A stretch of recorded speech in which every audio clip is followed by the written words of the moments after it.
intégralement tienne, tienne sans réserve.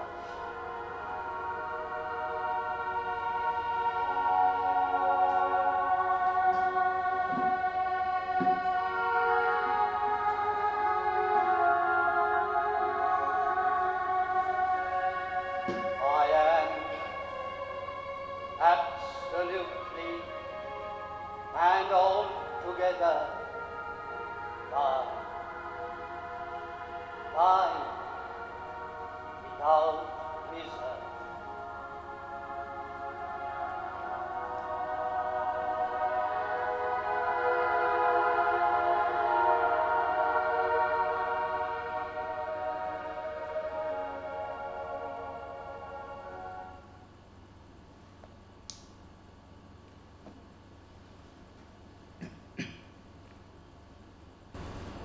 मैं क्या गाऊं माँ, तू ही बताना।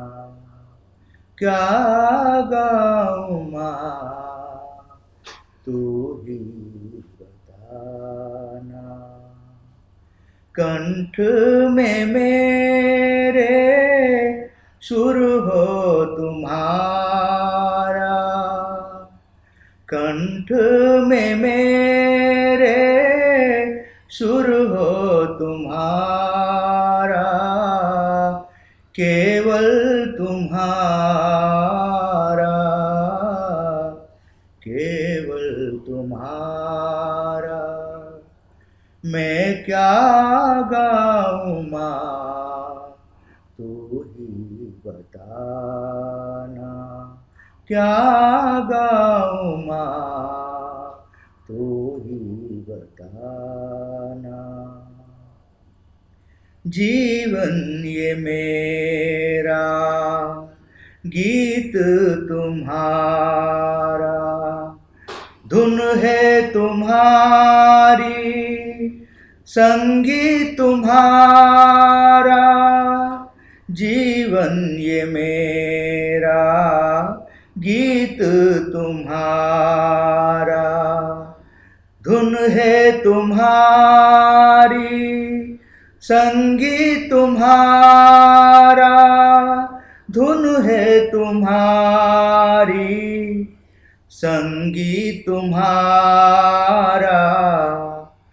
मैं क्या गाऊं माँ, तू ही बताना।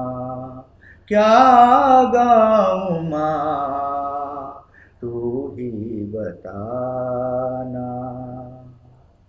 तेरे बिना ये गीत अधूरा, इंद्रधनु के रंग तू भरना।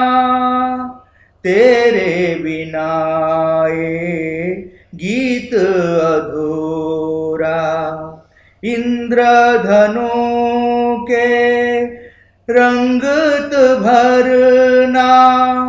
इंद्रधनु के रंगत भरना।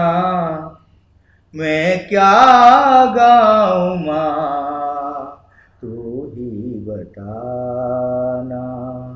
क्या गाऊं माँ, तू ही बताना। तू ही बताना, तू ही बताना।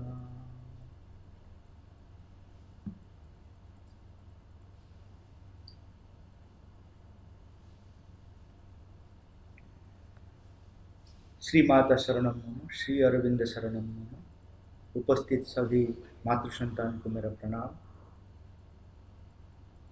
यहाँ बहुत क्वेश्चन आए हैं, इसलिए आंसर छोटा छोटा दूंगा, और अगर किसी को कुछ एक्सप्लेनेशन चाहिए तो मेरा व्हाट्सएप नंबर में वो पूछ सकते हैं।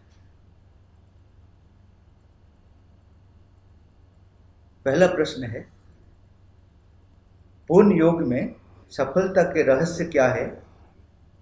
इस योग के लिए कौन योग्य है, what are the secrets of success in the integral yoga, who is fit for this yoga.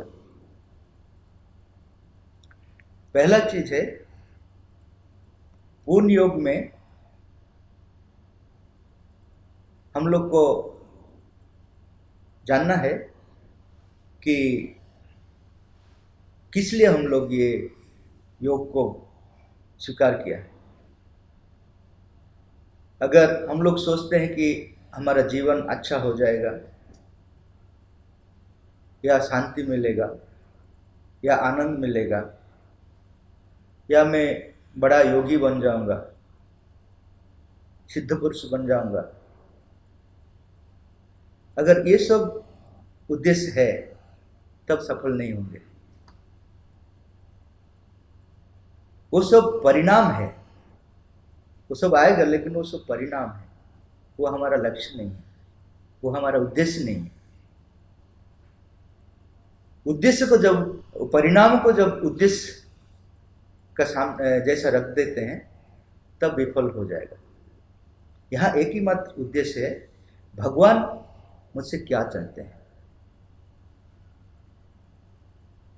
हम लोग से क्या चाहते हैं, वही एक उद्देश्य है। वो जो भी चाहते हैं वो हमारे लिए आशीर्वाद है। अभी जो युग में हम लोग जी रहे हैं, अभी रूपांतर का समय आ गया है, इसलिए भगवान स्वयं चाहते हैं मनुष्य का रूपांतर हो। इसीलिए हम लोग पुण्य योग स्वीकार किए हैं, क्योंकि भगवान स्वयं चाहते हैं ये पहला चीज है। दूसरा चीज, हमारा अंदर में जो अनेक खूबी है और खामियां भी है, लेकिन वो डिटरमिन नहीं करेगा कि हम योग के लिए प्रस्तुत है कि नहीं है।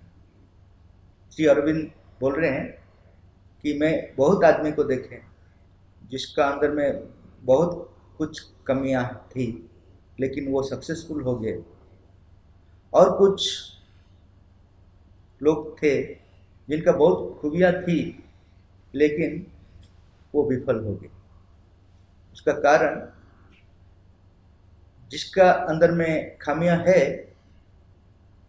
उनका अंदर में एक विनम्रता आ जाता है कि मेरा अंदर में इतना खामियां है, और उनका अंदर में एक अभिप्सा भी आ जाता है कि कैसे मैं अपने आप को अतिक्रम करूं।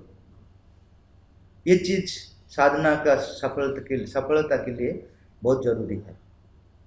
लेकिन जिसका अंदर में ज़्यादा खूबियाँ है, बहुत अच्छा गुण है, वो लोग का अंदर में एक अहंकार भी आ जाता है,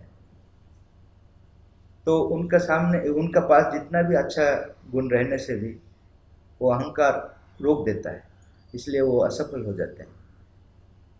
तो वो एक चीज़ हम लोग को जानना है कि अगर हमारा अंदर में अभिप्सा है अपने आप को अतिक्रम करने के लिए, अपने भूल को स्वीकार करने के लिए, तो हम लोग ये योग कर सकते हैं।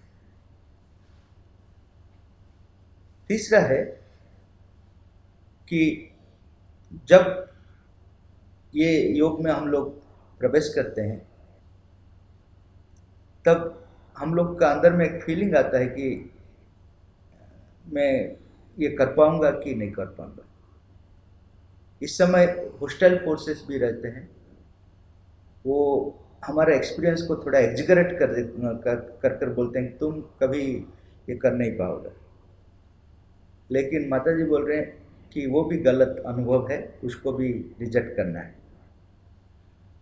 और कभी कभी हमारे अंदर में आ जाता है कि हम कर सकेंगे, तब भी हॉस्टाइल फोर्स आकर बोलते हैं कि तुम जरूर कर सकोगे, लेकिन तुम्हारा इतना कैपेसिटी है, तुम श्री अरविंद को समर्पण करना जरूरत नहीं है, तुम अपने आप एक संस्था खोल सकते हो, अपना शिष्य को बढ़ा सकते हो।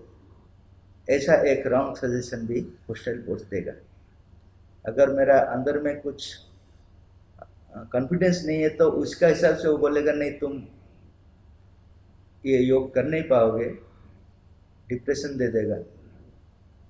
और अगर अगर मेरा अंदर में कॉन्फिडेंस है, वो कॉन्फिडेंस को इतना बढ़ा देगा कि वो आउट कर देगा। वो श्री अरविंद और माता जी का जो समर्पण करने के लिए ये योग का जो सीक्रेट है कि to surrender Mother and Shri Aurobindo, वो उससे हटा देगा, बोल देगा तुम अकेला कर सकोगे, माता जी और श्री अरविंद का जरूरत नहीं है। तो ये भी एक बहुत बड़ा इम्पोर्टेंट चीज़ है जिसको हम लोग को जानना है।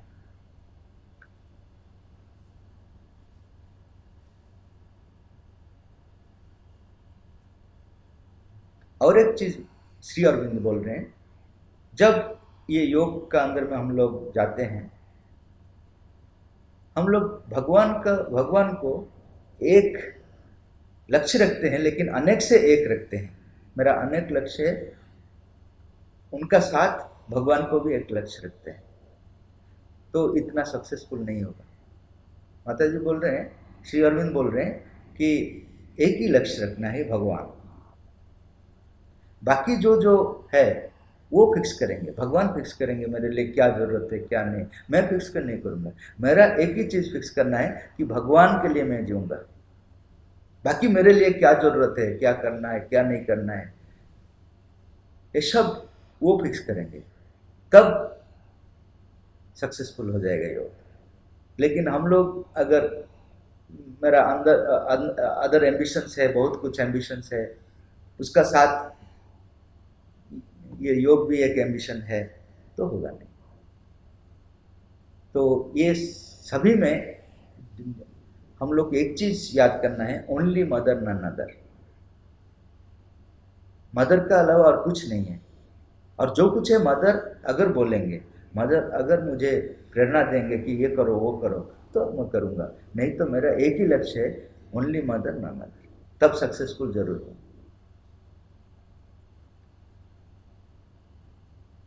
और एक चीज श्री अरविंद बोल रहे हैं कि योग को हम लोग स्वीकार करते हैं, लेकिन पुराना चीज उसमें भर देते हैं। श्री अरविंद को स्वीकार करते हैं, लेकिन जब प्रैक्टिस करते हैं तब पुराना चीज को भर देते हैं, तो ये सक्सेसफुल नहीं होगा। क्योंकि श्री अरविंद योग का जो नया चीज है उसका साथ ही हम लोग को जाना है। पुराना चीज अगर भर देंगे तो वो कभी सक्सेसफुल नहीं होगा। हम लोग को एग्जैक्टली पता होना है श्री अरविंद का उद्देश्य क्या है, उसमें क्या नया चीज है जिसको लेकर ये रूपांतर होगा। पुराना चीज अपना जगह में ठीक है और अच्छा भी है। जैसा एरोप्लेन में अगर मैं डीजल भर लूँगा तो कैसे होगा? एरोप्लेन के लिए स्पेशल पेट्रोल चाहिए। ऐसा ही हमारा अतीत का जो योग है अपने आप बहुत खूब है, उसमें कुछ दो मत नहीं है। लेकिन श्री अरविंद का जो नया चीज़ है उसको अच्छे से समझना है और उसी हिसाब से चलना है, नहीं तो ये सक्सेसफुल नहीं होगा। और एक चीज़ है, एक आश्रम का जीवन, वो भी सक्सेसफुल होने के लिए एक बहुत बड़ा कारण है। क्योंकि श्री अरविंद बोल रहे हैं आश्रम जीवन में सफल होने के लिए जो जो चीज़ चाहिए वो चीज़ मौजूद है, इजीली आपको मिलेगा। बाहर दुनिया में आपको स्ट्रगल करना पड़ेगा। तो एक आश्रम जीवन जीना है, कुछ जो एक ही भावना है, एक ही एस्पिरेशन है, कुछ लोग मिलकर एक ही जगह में जीना है मदर और श्री अरविंद का आदर्श का हिसाब से। तो वहाँ क्या होगा, माता जी का प्रेजेंस पावरफुल होगा और जीने के लिए, जो योग जीवन के लिए हम लोग को सहायता मिलेगा। और एक चीज, ये शरीर है। अतीत योग में शरीर के ऊपर इम्पोर्टेंस दे रहे थे, लेकिन इतना नहीं जितना हम लोग को चाहिए, क्योंकि ये शरीर रूपांतर होगा। इसीलिए शरीर को अच्छा से रखना है, क्योंकि बहुत बड़ा शक्ति ये शरीर धारण करेगा। इसलिए अच्छा से एक्सरसाइज करना है और नाम जप करना है, तो शरीर प्रस्तुत होगा, तब हम लोग योग्य हो पाएंगे। दूसरा प्रश्न है, श्री अरविंद ने कहा है समस्त जीवन योग है। क्या समस्त जीवन का तात्पर्य हमारा वर्तमान जन्म से है, या इसमें हमारे सभी जन्म शामिल है? समस्त जीवन योग है, इसका तात्पर्य क्या है? हम लोग जिसको जन्म बोलते हैं, लाइफ बोलते हैं, जीवन बोलते हैं, श्री अरविंद बोल रहे हैं वो एपिसोड ऑफ लाइफ, वो पूरा जीवन नहीं है, एक अंश है। उससे पहले अनंत जीवन है, उसका बाद अनंत जीवन है। ये सबको मिलकर हम लोग बोलते हैं ऑल लाइफ।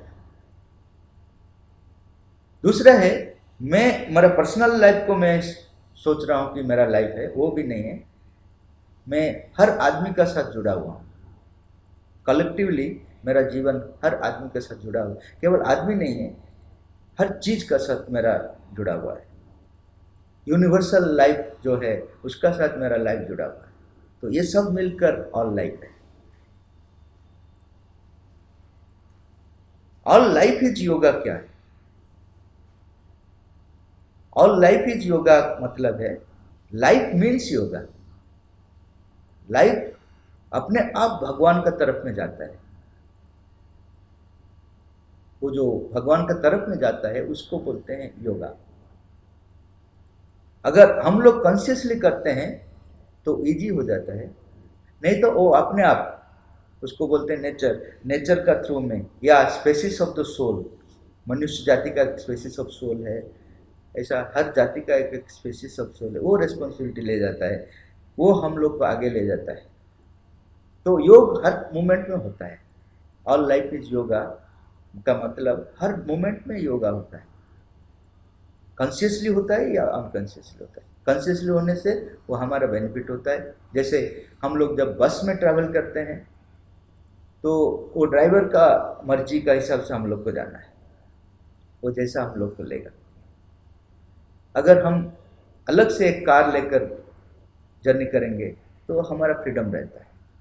ऐसा ही प्रकृति का अंडर में रहने से वो जैसा सभी को लेकर जाता है, अपना यात्रा जो अनेक डिफिकल्टीज है, उसी हिसाब से हम लोग को जाना पड़ता है। लेकिन अलग से सचेतन में हम लोग अगर योग करेंगे तो हमारा जो फ्रीडम मिलता है, वो फ्रीडम को यूटिलाइज कर अति सुंदर यात्रा कर सकते हैं।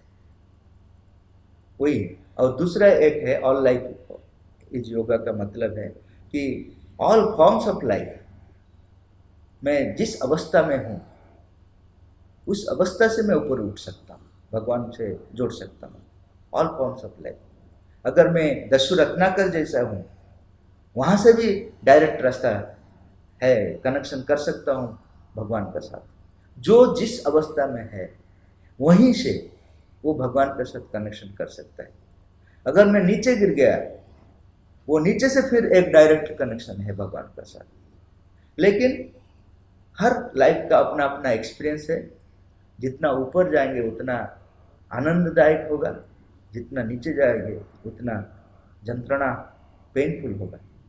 तो वही फर्क है। लेकिन हर फॉर्म्स ऑफ लाइफ, जितना फॉर्म्स है लाइफ का, वो सब भगवान के साथ मिल सकता है। इसलिए श्री अरविंद ने लिखे हैं all forms of life must be accepted. लेकिन किस लिए एक्सेप्ट करेंगे? कि रूपांतर करने के लिए एक्सेप्ट करेंगे। और एक प्रश्न है, योग समन्वय ग्रंथ में श्री अरविंद ने सांख्य मुक्ति के बारे में उल्लेख किया है। श्री कृष्ण भी गीता में सांख्य योग के बारे में कहा है। पूर्ण योग की दृष्टि में सांख्य मुक्ति का सही अर्थ क्या है? In the book the synthesis of yoga, Sri Aurobindo has mentioned about Sankhya liberation. Sri Krishna has also said about it? What exactly is meant by Sankhya liberation in the light of integral yoga? साक्षी भाव में प्रकृति की क्रिया से अलग होकर जीने को सांख्य मुक्ति बोलते हैं।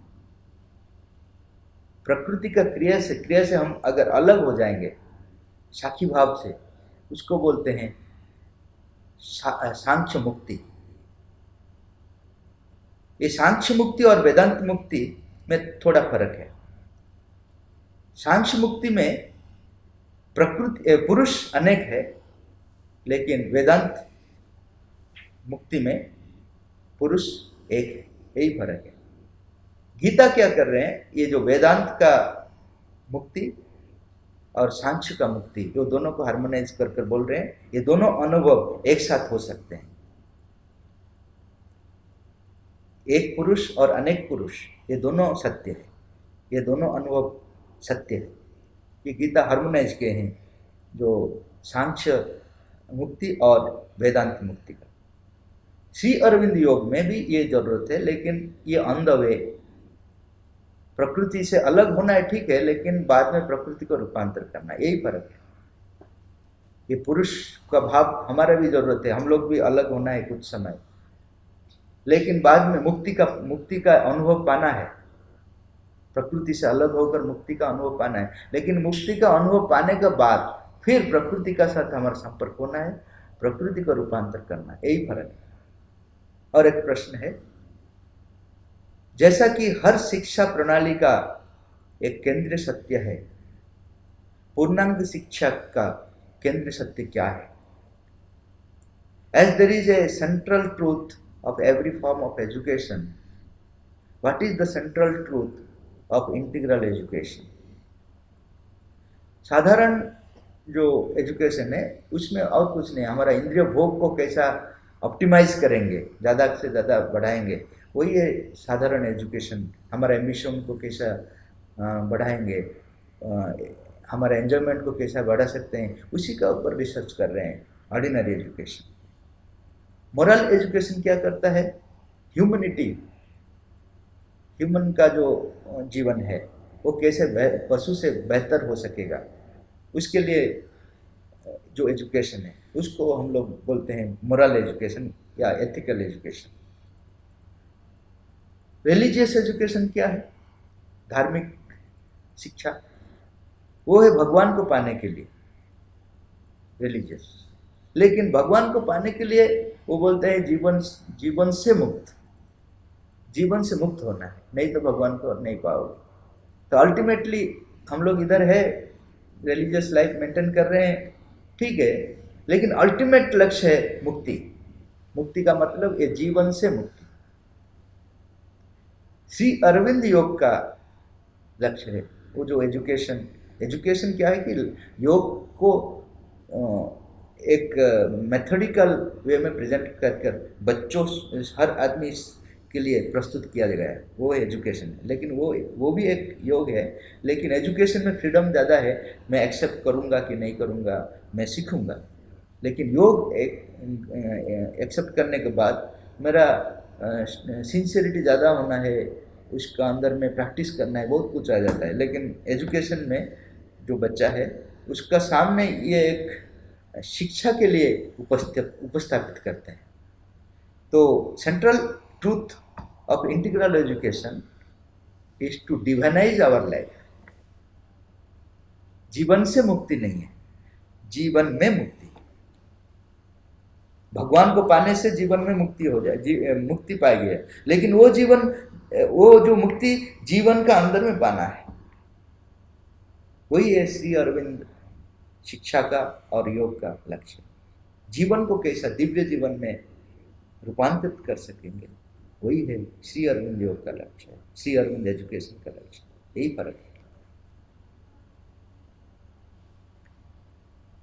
और एक प्रश्न है, जब मैं सावित्री पढ़ता हूँ तो मेरा एक सत्ता इसे पढ़ता है, जबकि मेरा भौतिक मन बाहरी चीज़ों के बारे में सोचता है। तो भौतिक मन को चुप कैसे करें? When I am reading Savitri, one being of mind is reading it mechanically, while my physical mind is thinking about outward things. So how to silence the physical mind? ये सबसे कठिन है। फिजिकल माइंड अपना हिसाब से वो चलता है, मैकेनिकली चलता है। इसलिए श्री अरविंद बोले हैं 1956 का पहले, श्री अरविंद तो बोले कि फिजिकल माइंड ये काम हम लोग को बाईपास करना पड़ेगा शायद, क्योंकि ये सुनता नहीं। लेकिन 1956 में माता जी बोले कि आफ्टर जो सुपरमेंटल मैनिफेस्टेशन आ गया तो फिजिकल माइंड रेस्पॉन्ड करना शुरू कर दिया, और वही फिजिकल माइंड बहुत बड़ा इंस्ट्रूमेंट होगा माइंड ऑफ लाइट के लिए। तो बहुत बड़ा परिवर्तन होगा। अगर एक बार ये परिवर्तन हो गया वो स्थायी होगा, क्योंकि उसका अंदर में एक कंटिन्यूटी है। अभी जैसा उनका क्वालिटी है कि वो जो है वो ही है, किसका सुनता नहीं, तब भी वो कंटिन्यू करेगा।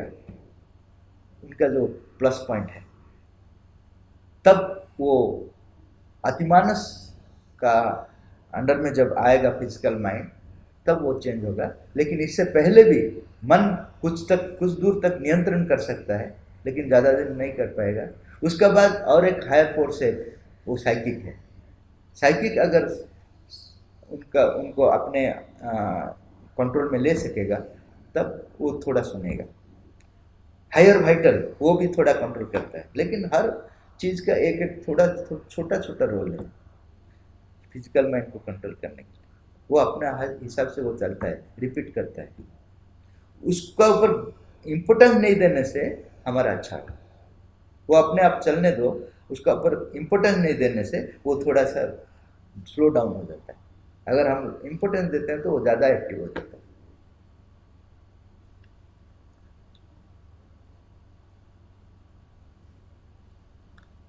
और एक प्रश्न है, एक तरफ हमारी प्रकृति हम पर हावी करने की कोशिश करता है और दूसरी तरफ हमारी आत्मा अपने प्रभाव और प्रेरणा के माध्यम से हमें दिव्यमय करने की कोशिश करता है।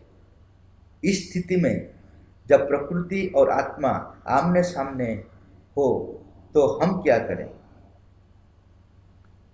ये दोनों आमने सामने इसलिए होते हैं क्योंकि प्रकृति परिवर्तन होने के लिए आत्मा के साथ संपर्क जरूरत है, और हमारा जो सोल है उसका भी एक रोल है। श्री अरविंद लिखे हैं, वो क्या करते हैं? Soul will study the consequence of our nature's ignorance, इसका रोल है। वो क्यों प्रकृति का सामने आ जाता है कि ये जो इग्नोरेंस वर्ल्ड में वो प्रकृति क्या बिहेव करता है, उसका हिसाब क्या है, उसको वो स्टडी करता है। तो क्या होता है कि वो दोनों धीरे से ये उनको समझता है और परिवर्तन करने के लिए प्रेरणा देता है, और वो उनका द्वारा प्रभावित होता है। ये दोनों काम के लिए प्रकृति और आत्मा, ये दोनों का सामने होना जरूरत है। ये जब दोनों सामने होते हैं, हमारा क्या कर्तव्य है?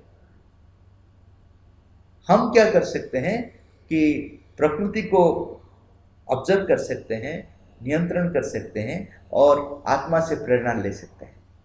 तो क्या होगा कि ये जो प्रोसेस है ये एक्सेलरेट हो सकता है। जो सोल, प्रकृति और मैं, ये तीनों में ये जो मेरा काम क्या है, तो मैं क्या करूं? प्रकृति को ऑब्जर्व करूंगा, उनका नेचर को स्टडी करूंगा अच्छा से, और प्रेरणा पाऊंगा आत्मा से। तब उनको परिवर्तन करने में इंस्ट्रूमेंट बन सकूंगा, आत्मा का इंस्ट्रूमेंट बन सकूंगा। तो मेरा जो साधना, योग साधना एक्सेलरेट हो जाएगा, स्पीड अप हो जाएगा।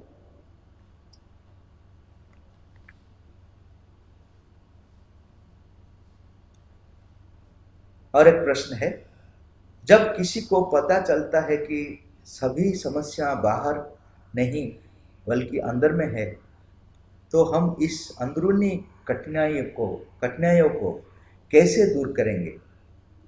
अंदरूनी दुनिया में प्रवेश करने के लिए दरवाज़ा कैसे खोलें? अंदरूनी दुनिया और बाहरी दुनिया के बीच संतुलन कैसे बनाए रखते हैं? When one realizes that all problems are not outside but inside, then how do we overcome these inner difficulties? How to open the door to enter into the inner world? Once this is done, how to maintain the balance between inner world and outer world? हमारा 3 जो अस्तित्व है, एक है बाहरी अस्तित्व है, एक है भीतरी अस्तित्व है और एक है अंतरतम अस्तित्व है।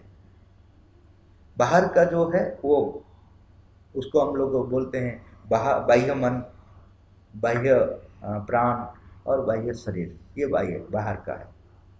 अंदर का क्या है? वो अंतर मन और अंतर प्राण और सूक्ष्म शरीर, ये 3 है, वो हमारा अस्तित्व है।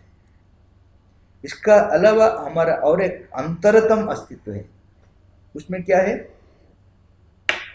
वो है मनमय पुरुष, प्राणमय पुरुष और देहमय पुरुष, ये 3 है। वो अंतरतम अस्तित्व है।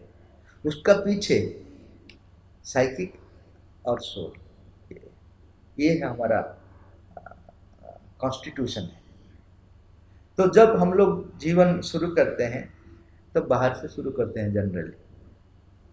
ये जो बाहर का चीज हम लोग इतना पागल बना देता है, इतना नॉइज हो जाता है हमारा जीवन, भीतर में जो आवाज़ है उनको सुन नहीं पाते।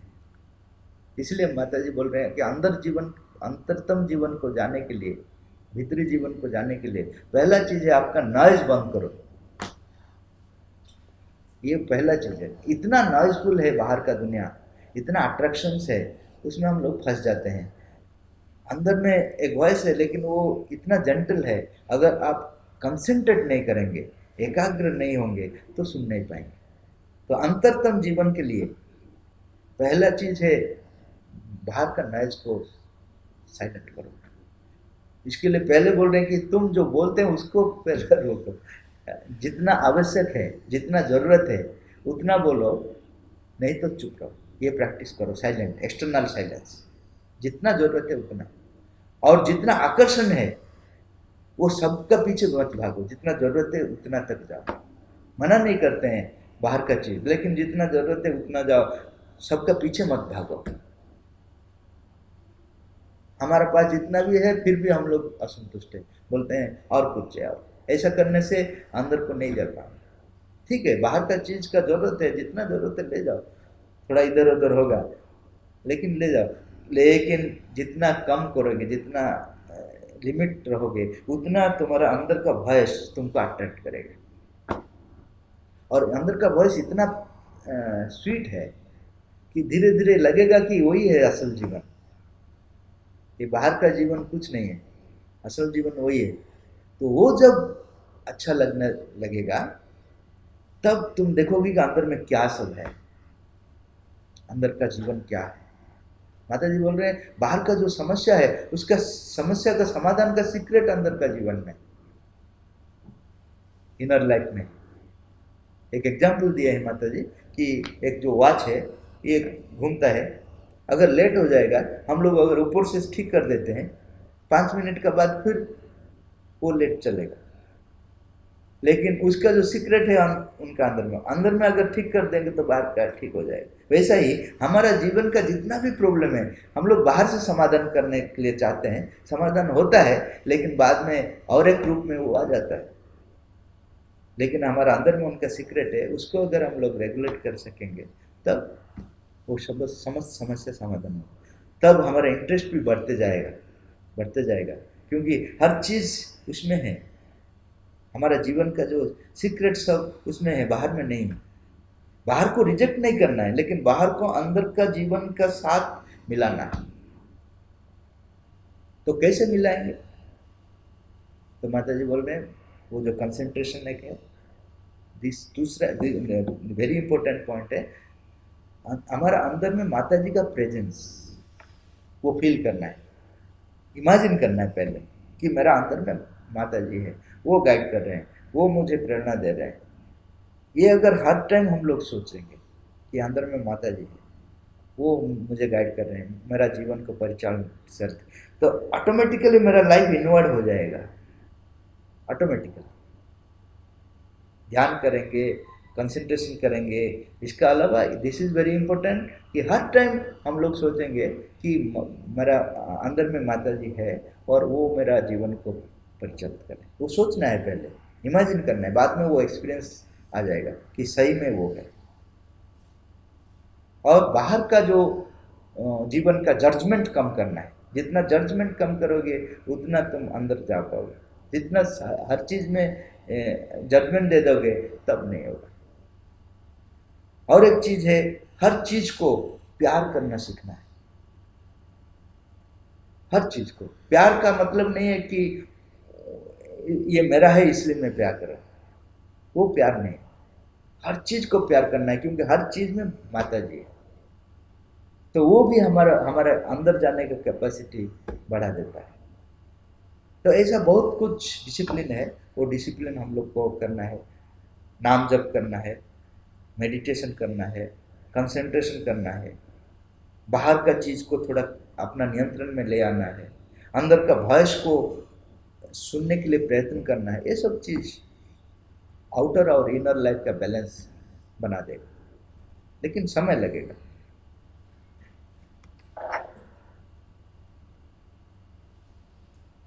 और एक प्रश्न है, व्यक्तिगत अहम और आध्यात्मिक अहम क्या है?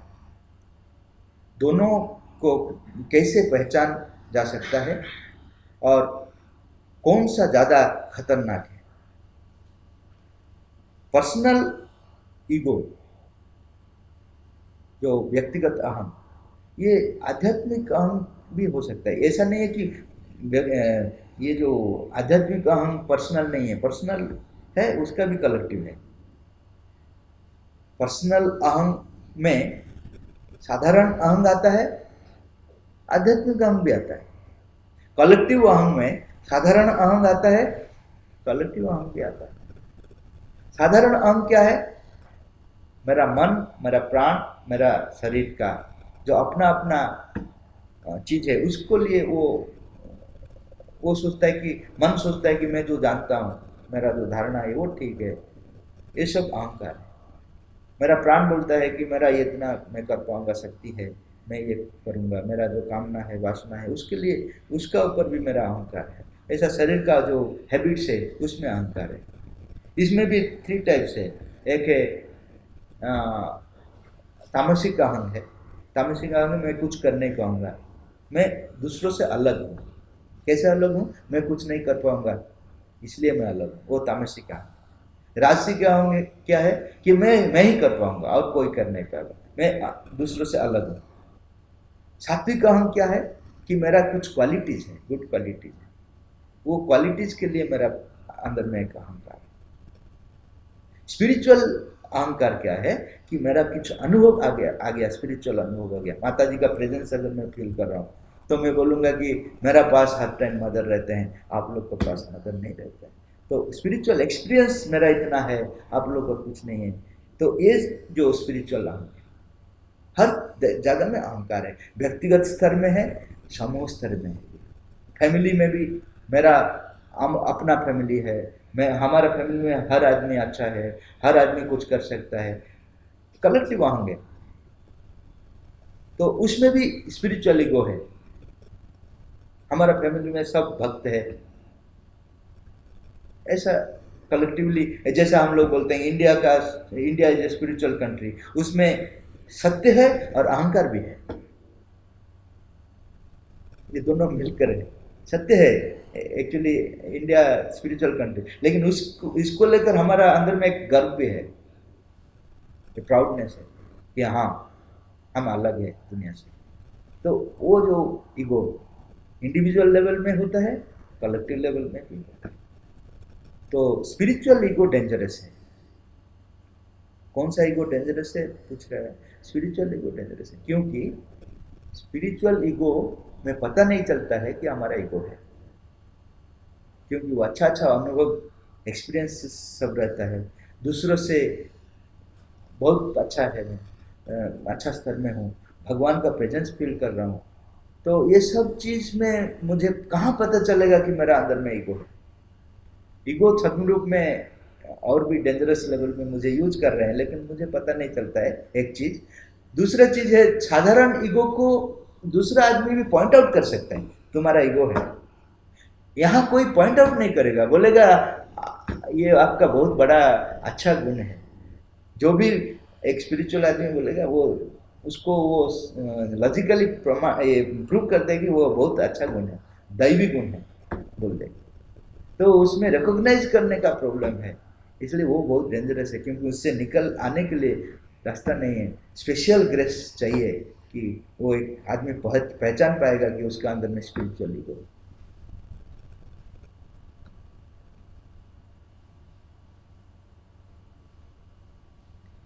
हमारे विचार में जो बहुत हलचल, हमारा विचार बहुत हलचल रहती है। जब शांत होते हैं तब गलती का एहसास होता है।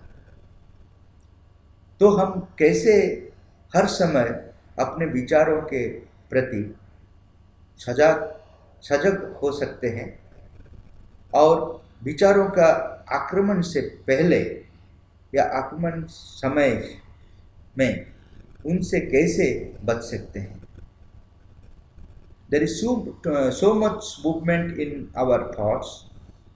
When we feel calm, we are aware of our mistake. If there is an attack of thoughts somewhere, then how can we avoid the intensity, avoid it instantly or before the attacks?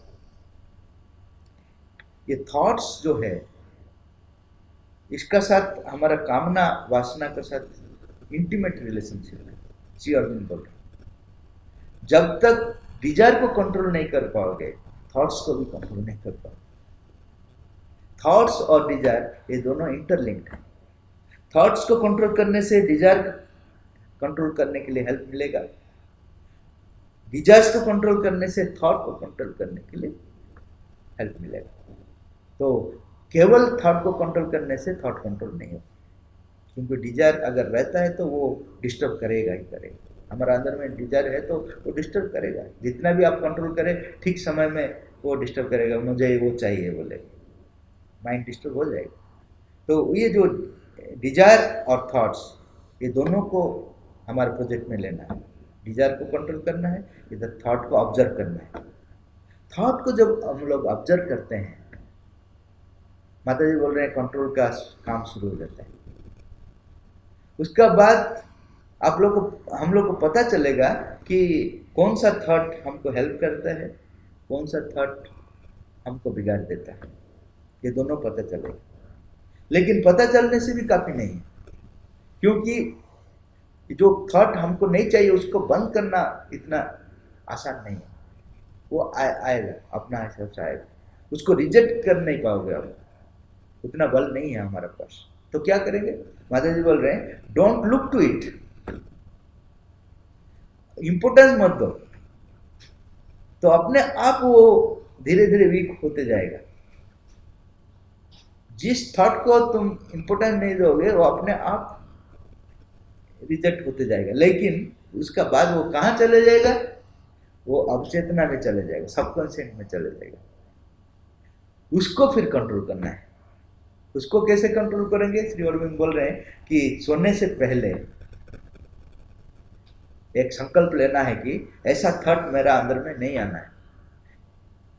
क्योंकि हम लोग जब उनको importance नहीं देते हैं जागृत जीवन में, वो चले जाते हैं हमारा सुप्त जीवन में, वो अवचेतना में चले जाते हैं।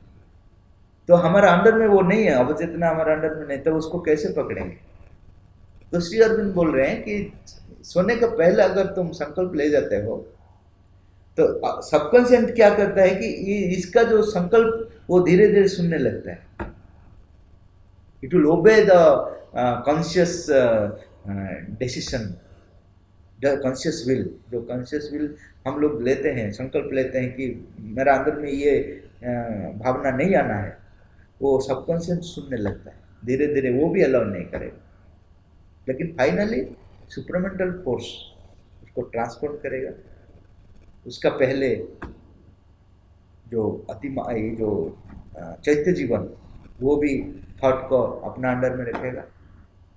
ऐसा एक एक स्टेप है, लेकिन हम लोग को पहला क्या करना है कि थॉट के बारे में पता चलना है, वो कौन सा अच्छा थॉट है, कौन सा बुरा थॉट है। अच्छा थॉट को अलाउ करना है, बुरा थॉट को रिजेक्ट करना है। लेकिन रिजेक्ट करना इतना ईजी नहीं है, इम्पोर्टेंस नहीं देने से वो थोड़ा थोड़ा वीक हो जाएगा और सबकॉन्शियस में चले जाएगा। सबकॉन्शियस से उसको पकड़ने के लिए जब सोने से पहले हम लोग अगर संकल्प करते हैं तब धीरे धीरे वो सबकॉन्शियस भी चले जाता है, तब जाकर हमारा थॉट का ऊपर नियंत्रण आता है।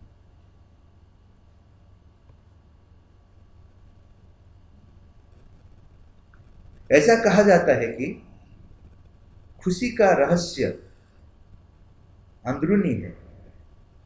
जब हम अंदरूनी जीवन जीना शुरू करते हैं, हम वास्तव में खुश रह सकते हैं। परंतु अंदरूनी खुशी का अर्थ क्या है? सभी बाहरी सुख के बीच में हम अंदरूनी सुख को कैसे बनाए रख सकते हैं? It is said that the secret of happiness lies within. It is only when we start living from within that we can be really happy. But what is inner joy? Amidst all external pleasures and happiness, how do we retain the inner happiness? ये जीवन में हर time होता है। जैसा मैं अगर यहीं से पांडिचेरी यात्रा के लिए निकलूँ एक बस में या ट्रेन में, साइड सीनरी बहुत सीनरीज रहता है, ठीक है, मैं एंजॉय करता हूँ, लेकिन ट्रेन से उतरता नहीं, उतर जाता हूँ क्या? ट्रेन में रहकर मैं एंजॉय करता हूँ, तब मेरा प्रॉब्लम नहीं है, मैं पांडिचेरी पहुँच जाऊँगा। लेकिन एक अच्छा सीनरी है, मैं अगर उतर जाऊँगा तब पांडिचेरी नहीं पहुँच सकता। वैसा ही मेरा बाहर का जीवन, ऐसा आकर्षण सीनरीज सामने है, ठीक है, थोड़ा सा दूर से एंजॉय करो, ठीक है, लेकिन जब वो आकर्षित इतना करता है कि उसमें हम लोग गिर जाते हैं, तब अंदरूनी जीवन संभव नहीं होता है। अंदरूनी जीवन संभव होने के लिए बाहर का जीवन को कुछ नियंत्रण करना है। हम लोग को पता होना चाहिए बाहर का जीवन का जो सुख है वो क्षणिक है, वो ज़्यादा समय रहता नहीं है, और अपोजिट फीलिंग भी ले आता है उसका साथ। अगर एक मिठाई खा लिया तो कितना टेस्टी लगा, 5 मिनट के बाद वो जो टेस्ट विपरीत हो जाता है, अच्छा नहीं लगता। हर एंजॉयमेंट, जो बाहर का जो एंजॉयमेंट, वो क्षणिक है और उल्टा एक्सपीरियंस देता है, अपोजिट एक्सपीरियंस देता है। वो अगर हम लोग को पता हो जाएगा तब हम लोग चाहेंगे कि इनर जॉय। इनर जॉय क्या है? वो परिस्थिति का ऊपर निर्भर नहीं करता है, बाहर का चीज का ऊपर निर्भर नहीं करता है, अपना अंदर में वो है, वो आपका आनंद देता है। परिस्थिति का ऊपर निर्भर नहीं करता है, इसीलिए परिस्थिति आपको रेगुलेट नहीं करता है। अभी एक आदमी को मैं बोलूँगा आप कैसे हैं, तो वो बोलेंगे अच्छे हैं, क्योंकि मेरा एक घर बन गया, मैं रिटायर हो गया हूँ, पैसा मिलता है, मेरा बच्चा उधर उधर सेटल हो गया। वो बोलकर बहुत खुश होगा। 1 साल के बाद अगर मैं पूछूंगा कैसे है, तो अच्छा नहीं है। क्यों? ना मेरा घर जो था वो गिर गया, और मेरा जो बच्चा था उनका नौकरी चले गया। तो हर स्टोरी उलट जाता है, क्योंकि परिस्थिति का ऊपर जो जीवन निर्भर करता है वो सुख देता है, सुख का साथ दुख आ जाता है। ये दोनों एक ही साथ रहते हैं। इसलिए श्री अरविंद ने लिखे हैं कि सुख और दुख ये दो है पार्टनर है, विवाहित हो गए। लेकिन किसका साथ किसका टिकता नहीं, लेकिन डाइवर्स भी नहीं होता, एक ही साथ रहता है। तो अगर सुख मिलता है तो सुख का साथ दुख भी रहता है, ये साधारण जीवन। लेकिन अंदर का जीवन जो है वो परिस्थिति का ऊपर निर्भर नहीं करता है, वो हर टाइम आपको जागरूक रखता है। वो अगर पता हो गया तो हम लोग उसके लिए हर टाइम, माता जी बोल रहे हैं कि जो भी तुम काम कर रहे हो अंदर से काम करने के लिए इच्छा होगा, ऐसा बाहर से काम करने के लिए इच्छा नहीं होगा। बाहर का चीज होता है तो ठीक है, पैसा मिलता है तो ठीक है, नहीं मिलता है भी ठीक। बाहर का चीज के ऊपर मेरा काम निर्भर नहीं करेगा, अंदर का चीज से मैं प्रेरित हूं इसलिए करता हूं। तब वो अंदर का आनंद जो मिलता है वो अनुभव कर सकते हैं। एक फूल को मैं देखता हूं, वो बाहर का सुख है ना अंदर का आनंद है, क्योंकि मेरा अंदर वो जो फील करता है फूल को देखकर वो अंदर का आनंद है। वो बाद में मुझे दुख नहीं देगा। एक फूल का अगर आप सुबह देख लिया तो 12 बजे बोलेगा क्या मेरा तबीयत खराब हो गया, सुबह फूल देखा इसलिए तबीयत खराब हो गया तो बोलेगा। लेकिन सुख चीज जो अगर एक मिठाई खा लिया तो रात में बोलेगा मेरा पेट ठीक नहीं, अपोजिट एक्सपीरियंस। तो अंदर का जो चीज एक्सपीरियंस है वो जो आनंद देता है वो बढ़ते जाएगा, उसका अपोजिट नहीं है। ये बाहर का चीज जो है हर चीज का जितना खुश है उतना अपोजिट आएगा। जितना बहुत बड़ा सुख का प्राचुर्य में तुम रहते हो और कुछ दिन का बाद जेल में रहना पड़ेगा, अगर जेल में रहोगे तो कुछ नहीं मिलेगा, तो अपोजिट एक्सपीरियंस आ जाएगा। यहाँ जितना सुख में हो उतना, अगर दोनों चीज को तुम अंदर से जीना सीखोगे तो एसी में रहना जैसा लगेगा जेल में रहना वैसे ही लगेगा। तो अंदर का जीवन का सही आनंद है, उसमें हर टाइम हमारा अंदर में प्रेरणा रहना है कि मैं हर चीज को अंदर से जीऊंगा, जो भी करूंगा, जो भी सोचूंगा, जो भी अनुभव करूंगा अंदर से करूंगा। ये जो मेरा अंदर में जो अभिप्सा है वो मेरे को प्रस्तुत करेगा अंदर का जीवन।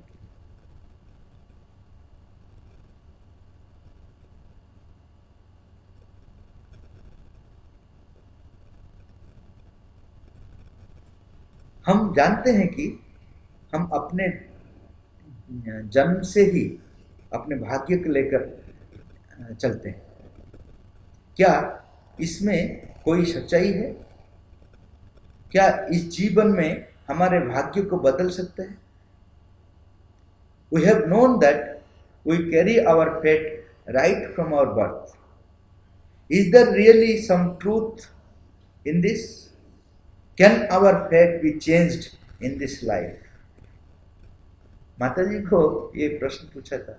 माता जी बोल रहे हैं कि जो जिसको हम लोग भाग्य बोलते हैं, लक बोलते हैं, फेट बोलते हैं, वैसा कुछ नहीं है। What we call as our fate or luck is nothing but our ignorance about the effects of cause that are leading to the divine perfection. इसका मतलब है कि मैं चेतना में जो हूं उसी हिसाब से मेरा जीवन में सब कुछ होता है। जो भी होता है मेरा चेतना का हिसाब से होता है। मैं जो कर्म करता हूं वो कर्म क्या करता है, मेरा चेतना को एक लेवल को ले जाता है और वो जो चेतना का परिणाम मैं सामने पेश करता हूं। वही है जिसको मैं पता लग जाता है, हाँ इसलिए हुआ है, उसको मैं कर्म का साथ जोड़ देता हूं, ये कर्म का फल है।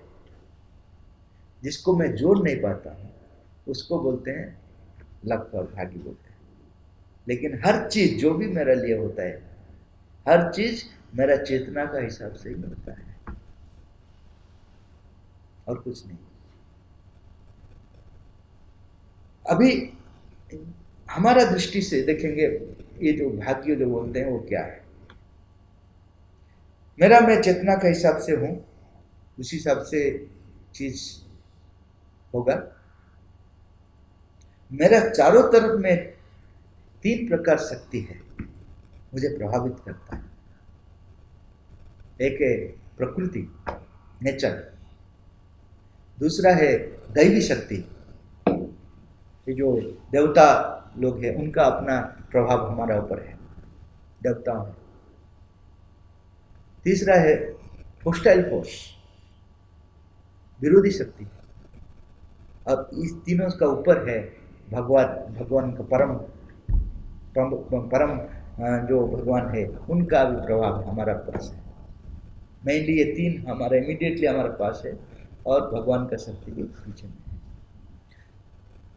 इसमें क्या कंसिक्वेंस चेंज होता है देखिए, अगर मैं नेचर का अधीन आ जाता हूं तब वो प्रोपोर्शनेट होता है, उसमें ज़्यादा नहीं होता है, कम नहीं होता है। मेरा कॉन्शियसनेस जितना है उसी हिसाब से रिजल्ट आएगा।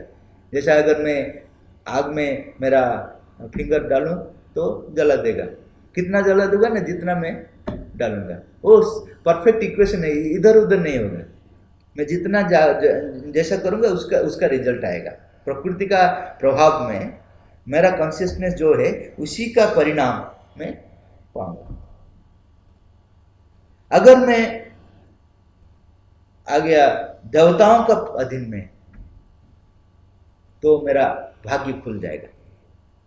मैं जो चेतना में हूँ उससे थोड़ा ज़्यादा बेनिफिट मुझे मिल जाएगा, उनका आशीर्वाद से, देवताओं का आशीर्वाद से मेरा थोड़ा मेरिट पॉजिटिव कुछ चीज़ आ जाएगा, उसको मैं भाग्य बोल सकता हूँ। लेकिन वो भी मेरा चेतना ही डिसाइड करता है ना, जो चेतना जो डिसाइड करता है उसी हिसाब से वो फेस करता है। लेकिन मैं प्रैक्टिकल पॉइंट ऑफ व्यू से बोल सकता हूँ कि ये मेरा भाग्य है, क्योंकि उन्होंने मुझे आशीर्वाद दिया इसलिए हुआ है, देवताओं का आशीर्वाद। तो अगर देवताओं के साथ मेरा लिंक हो गया तो मेरा जो होना चाहिए था उससे थोड़ा ज़्यादा हो गया, अच्छा, जितना अच्छा होने वाला था उससे थोड़ा अच्छा हो गया, उसको हम बोल सकते हैं भाग्य बोल सकते हैं, जो भी प्रैक्टिकल पॉइंट ऑफ व्यू से। एक्चुअली भाग्य तत्व से, चेतना से हम लोग देखेंगे तो माता जी बोल रहे हैं we are ignorant of something which you call luck और फेट। उसके बाद अगर मैं होस्टाइल का अधीन में आ जाता हूं तो मैं जितना आगे जाने वाला था उससे नीचे चले जाऊंगा, तो उसको मैं बोलूंगा दुर्भाग्य। मैं अगर दैवी शक्ति का साथ लिंक हो गया तो मैं जितना मेरा जो कॉन्शियसनेस का जितना जाने वाला था उससे ज़्यादा हो गया, उसको मैं बोलता हूँ सौभाग्य। अगर मैं विरोधी शक्ति होस्टाइल फोर्स के साथ मेरा लिंक हो गया तो मैं जितना जाने था उससे नीचे चले जाऊंगा, उसको मैं बोलूंगा दुर्भाग्य। लेकिन वो भी मेरा कॉन्शियसनेस ही डिसाइड करता है, मैं किसका साथ लिंक रहूं वो भी मेरा कॉन्शियसनेस ही डिसाइड करता है। उसका बाद भगवान के साथ अगर डायरेक्ट कनेक्शन हो जाता है उसको बोलते हैं अहोभाग्य या परम सौभाग्य बोलते हैं। उसमें क्या है कि मैं जिस लिए आया हूं वो हो जाने के लिए स्ट्रेट लाइन मिल जाता है, नेशनल हाईवे, नेशनल रोड मिल जाता है, और इधर उधर होने का जरूरत नहीं। उसको मैं बोलूँगा मेरा परम भाग्य है, सौभाग्य, परम सौभाग्य है, अहोभाग्य। तो इस हिसाब से हम लोग समझ सकते हैं। दुर्भाग्य कब बोलेंगे? जब जो खराब शक्ति है उसका अंदर में, उसका प्रभाव में हम लोग आ जाएंगे, तब हम लोग बोलेंगे दुर्भाग्य। सौभाग्य कब बोलेंगे? जब अच्छा दैवी शक्ति है उसका साथ अगर हमारा लिंक हो गया तो सौभाग्य बोलेंगे। और अहोभाग्य, परम भाग्य, सौभाग्य कब बोलेंगे? अगर भगवान का साथ हमारा डायरेक्ट कनेक्शन होगा। इस हिसाब से हम लोग देख सकते हैं भाग्य का चक्कर।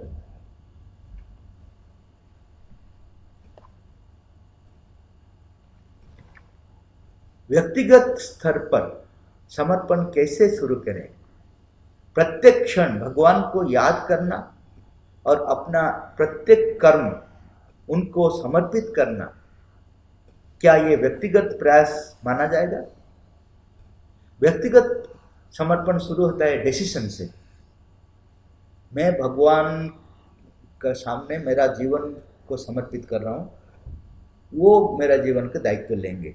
ये डिसीजन, यहाँ से व्यक्तिगत प्रयास शुरू होता है समर्पण का, कि मेरा जीवन का दायित्व भगवान लेंगे।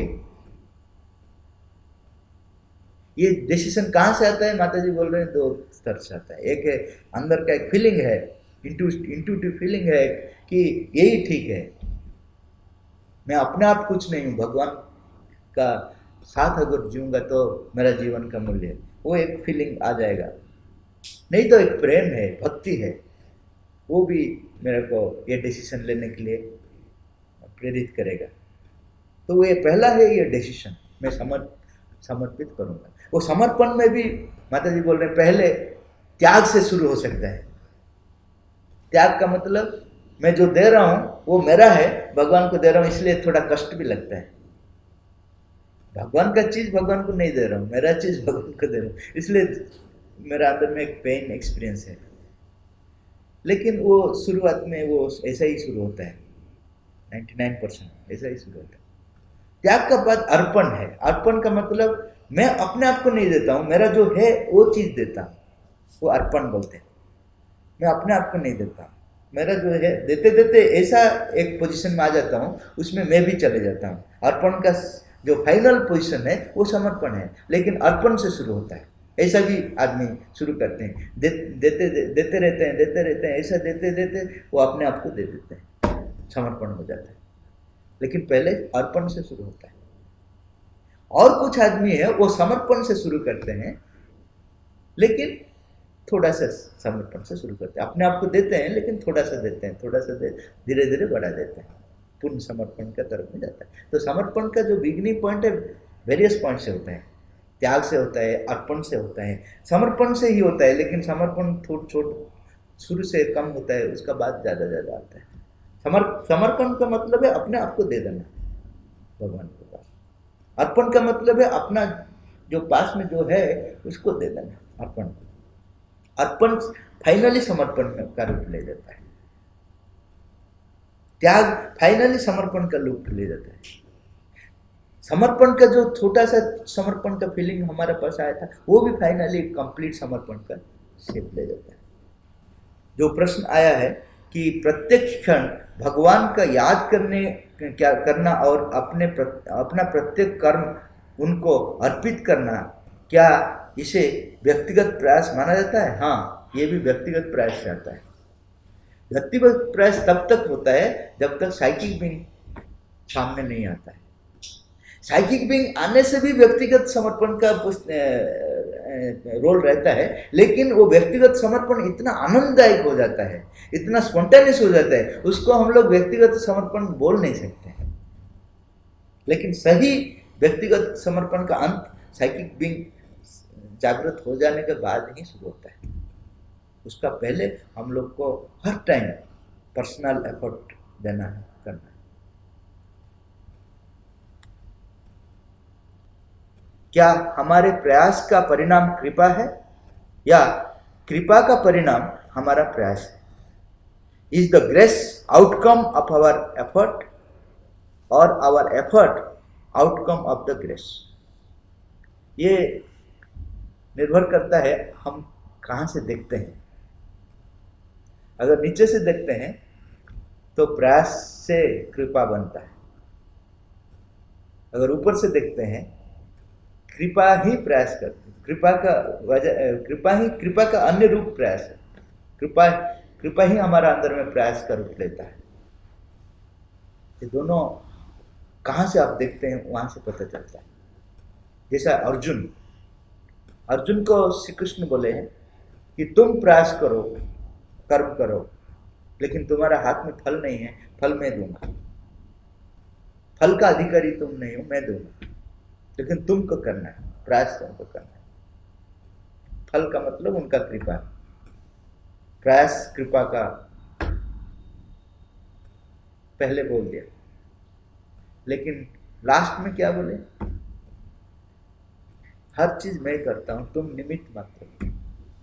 तुम जो करते हो बोलते हो वो तुम नहीं करते हो, मैं करता हूं, तुम केवल निमित्त मात्र हो। अगर वो चीज पहले से बोल देते कि तुम नहीं करते हो मैं करता हूं, तो अर्जुन घर को चले जाते। अरे आप तो करते हैं, मैं क्यों उधर समय वेस्ट करूं, मैं तो वहां एंजॉय कर सकूंगा घर। तो मेरा जो चेतना जब निम्न स्तर में है, साधारण स्तर में है, उस समय प्रयास का रियलिटी मेरे पास है। प्रयास का, अगर प्रयास का रियलिटी मेरे पास नहीं होगा तो माता जी बोल रहे हैं तामसिक स्तर में चले जाएंगे। बहुत आदमी जो बोलते हैं कृपा सब कुछ करता है, वो तामसिक स्तर में चले जाते हैं, क्योंकि वो सोचते हैं बाबू कृपा सब करेगा, मुझे करना नहीं है। तो निम्न स्तर में आप अगर रहते हैं तो आपका प्रयास ही कृपा को बनाता है, ऐसा लगता है, लेकिन सही में कृपा ही सब कुछ करता है। हमारा चेतना जब ऊपर चले जाता है, हमारा प्रयास भी उनका कृपा द्वारा ही संभव होता है। अगर वो कृपा नहीं करेंगे तो हमारा प्रयास भी संभव नहीं होगा।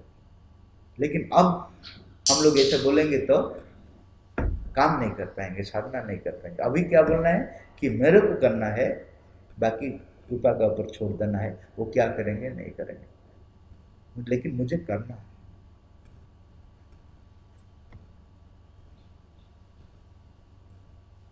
हालांकि मैं साधारण जीवन में संतुष्ट नहीं हूं, लेकिन मुझे लगता है कि मैं आध्यात्मिक जीवन के लिए भी तैयार नहीं हूं।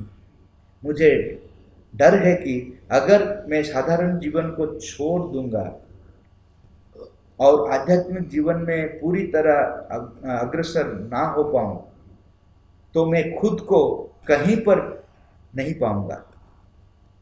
इस परिस्थिति में मुझे क्या करना चाहिए? Though I am not satisfied with the ordinary life, but at the same time, I feel that I am not ready for the spiritual life either.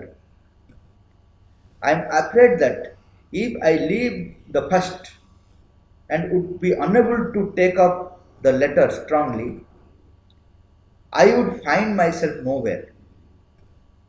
What should I do in this situation? ये question माता जी को एक साधक ने पूछा था, इसलिए मेरा आंसर इजी हो गया।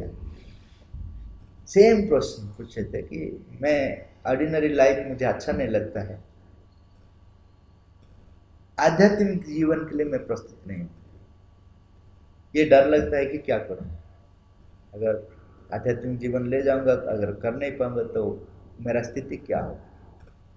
माता जी ब्यूटीफुली उनको समझा दिया पहले, ऐसा नहीं है कि तुम ये करो ये करो, समझा दिया ऑर्डिनरी लाइफ क्या है, full of pain and suffering, full of blows last तक, इसका एंड नहीं है, वो चलते रहेगा। फुल ऑफ सफरिंग एंड जितना भी दुख, मिजरेबल लाइफ जो बोलते हैं, वो ऑर्डिनरी लाइफ में है, उसका साथ तुमको जीना है।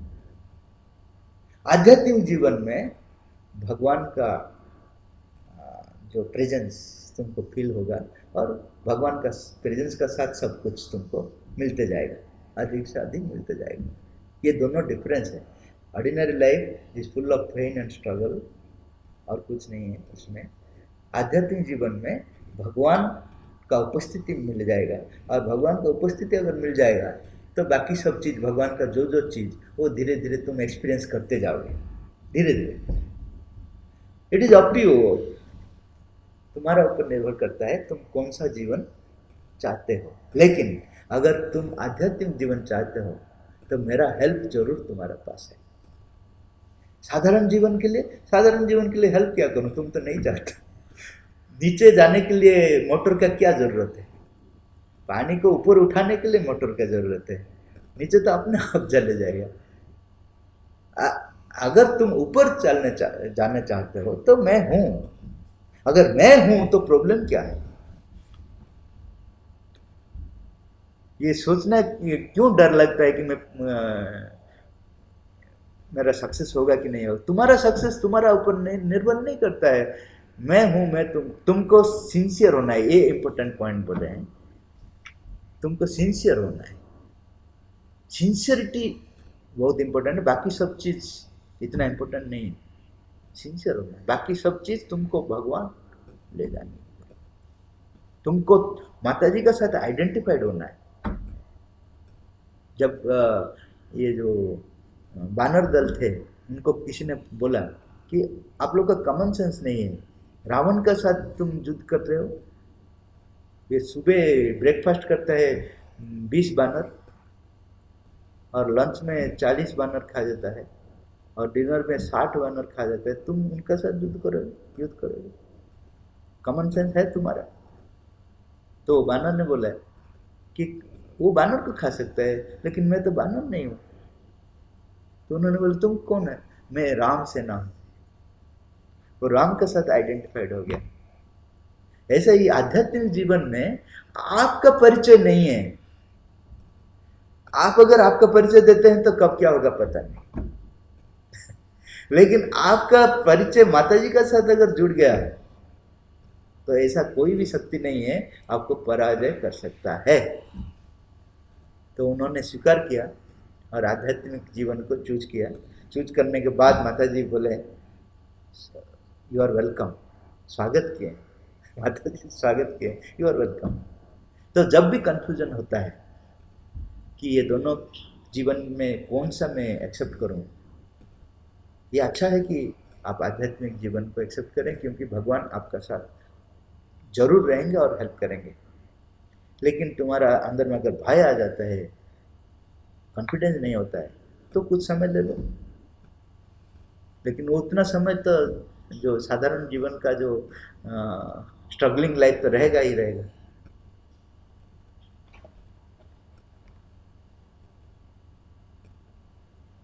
हम जानते हैं कि हमारा शरीर, प्राण और मन तीनों ही अशुद्ध है और आध्यात्मिक मार्ग में बहुत बड़े बाधक है। हमारी आत्मा स्वच्छ और शुद्ध है। मेरा प्रश्न है यह है कि जब ये तीनों स्तर बाधक है तो फिर इनकी संरचना क्यों हुई है? क्यों रूपांतर कार्य केवल आत्मा द्वारा नहीं हो सकता है? क्या हम केवल आत्मा बनकर ये पृथ्वी पर नहीं रह सकते? We know that our body, life and mind are all impure and are great deterrent in the spiritual path. Our soul which is clean and pure. My question is that when these three are obstructing, then why they are structured? Why this work of transformation cannot be done only by our soul which is very pure? Can we not live on this earth only as a soul? Soul engine है, उसका body है मन, प्राण और शरीर। एक engine का बिना कुछ नहीं हो सकता, ये ठीक है, लेकिन केवल इंजन क्या कर सकता है? माताजी को पूछा गया कि मन और प्राण और शरीर का बिना रूपांतर का कार्य, वो बोले नहीं हो सकता है, क्योंकि मन, प्राण और शरीर उनका इंस्ट्रूमेंट है फॉर ट्रांसफॉर्मेशन। मन क्या करेगा? आत्मा का काम को ऑर्गेनाइज करेगा, वो उनका इंस्ट्रूमेंट, आत्मा का काम को ऑर्गेनाइज करेगा। प्राण क्या करेगा? उच्चतर उपलब्धि को संभव करेगा। वो बोले vital is the warrior of soul. वो काम करेगा, जो आत्मा जो चाहता है वो उच्चतर उपलब्धि को ले आने के लिए। अतिमानस उपलब्धि असंभव है अगर वाइटल कोऑपरेट नहीं करेगा, श्री अरविंद लिखे। और शरीर क्या करेगा? शरीर इस जीवन को संभव करेगा, प्रतिष्ठित करेगा शरीर। तो इनका बिना ये रूपांतर कार्य नहीं होगा। ये तीनों चाहिए। जैसा गाड़ी जितना भी अच्छा इंजन हो, उसका बॉडी चाहिए। सिर्फ बॉडी कुछ नहीं कर पाएगा, उसका इंजन जरूरत है। लेकिन सिर्फ इंजन भी कुछ नहीं है, कुछ नहीं कर पाएगा अगर बॉडी नहीं है। ऐसा ही रिलेशनशिप है हमारा आत्मा और ये तीनों के साथ। आत्मा केवल पृथ्वी में रह सकता है क्या? रह सकता है, लेकिन अपना लेवल में है, सूक्ष्म लेवल में है। अगर भौतिक लेवल में आना है तो शरीर को धारण करना ही है। अगर शरीर को नहीं धारण नहीं कर पाएगा तो आत्मा अपना सूक्ष्म स्तर में अभी भी है। कब से है? उसमें कुछ फर्क नहीं पड़ता।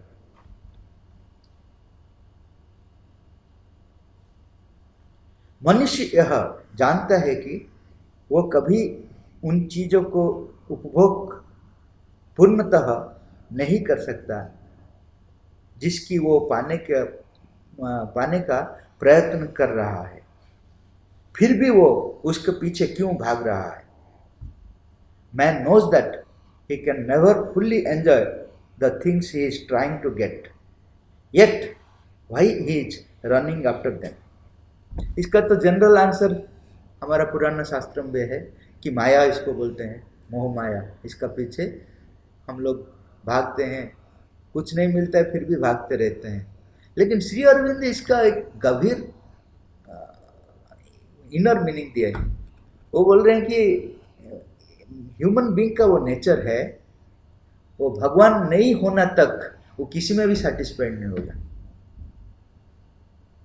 पशु अपना जो प्रवृत्ति का जरूरत हिसाब से वो सेटिस्फाइड है, जो देवता वो अपनी वैभव को लेकर वो सेटिस्फाइड है, लेकिन एक मनुष्य है, उसको आप जो भी दो, जब तक स्वयं भगवान वो नहीं होता है तब तक वो संतुष्ट नहीं है। वो साधारण चीज हो या आध्यात्मिक उपलब्धि भी हो, उसमें भी वो संतुष्ट नहीं होगा जब तक फाइनल परम भगवान वो प्रकाश नहीं करता है अपना जीवन। इसीलिए वो भागते रहता है। पहला साधारण जीवन में साधारण चीज का पीछे भागते रहता है, साधना जीवन में वो अनुभव का पीछे भागते रहता है, लेकिन वहाँ भी वो टिकेगा नहीं जब तक भगवान को, सुप्रीम भगवान को अपना जीवन में प्रकाश नहीं करता। ये अच्छा चीज है।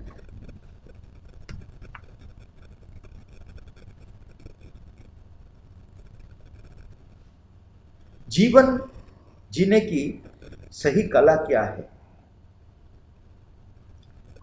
हमारा एक स्केल जैसा कॉन्शियसनेस है हमारा अंदर में। नीचे का सर्वनिम्न कॉन्शियसनेस है, सर्वोच्च कॉन्शियसनेस है, ऊपर सर्वोच्च कॉन्शियस। हर आदमी का अंदर में एक स्केल जैसा कॉन्शियसनेस है। माता जी बोल रहे हैं, आप अगर आपका अंदर में जो सर्वोच्च है उसको साथ लिंक करने का कला पता है, that is art of living. हर आदमी का अंदर में नीचे का जीवन वो जी सकता है, वो तो हर आदमी जीता है, वो कला नहीं है। Art of living is to identify himself into is the highest possibilities. उनका जो सर्वोच्च संभावना है, चेतना का सर्वोच्च, उसका साथ अगर वो जीवन का आइडेंटिफाई कर पाता है, उसको बोलते हैं कला, उसको बोलते हैं आर्ट ऑफ लाइफ।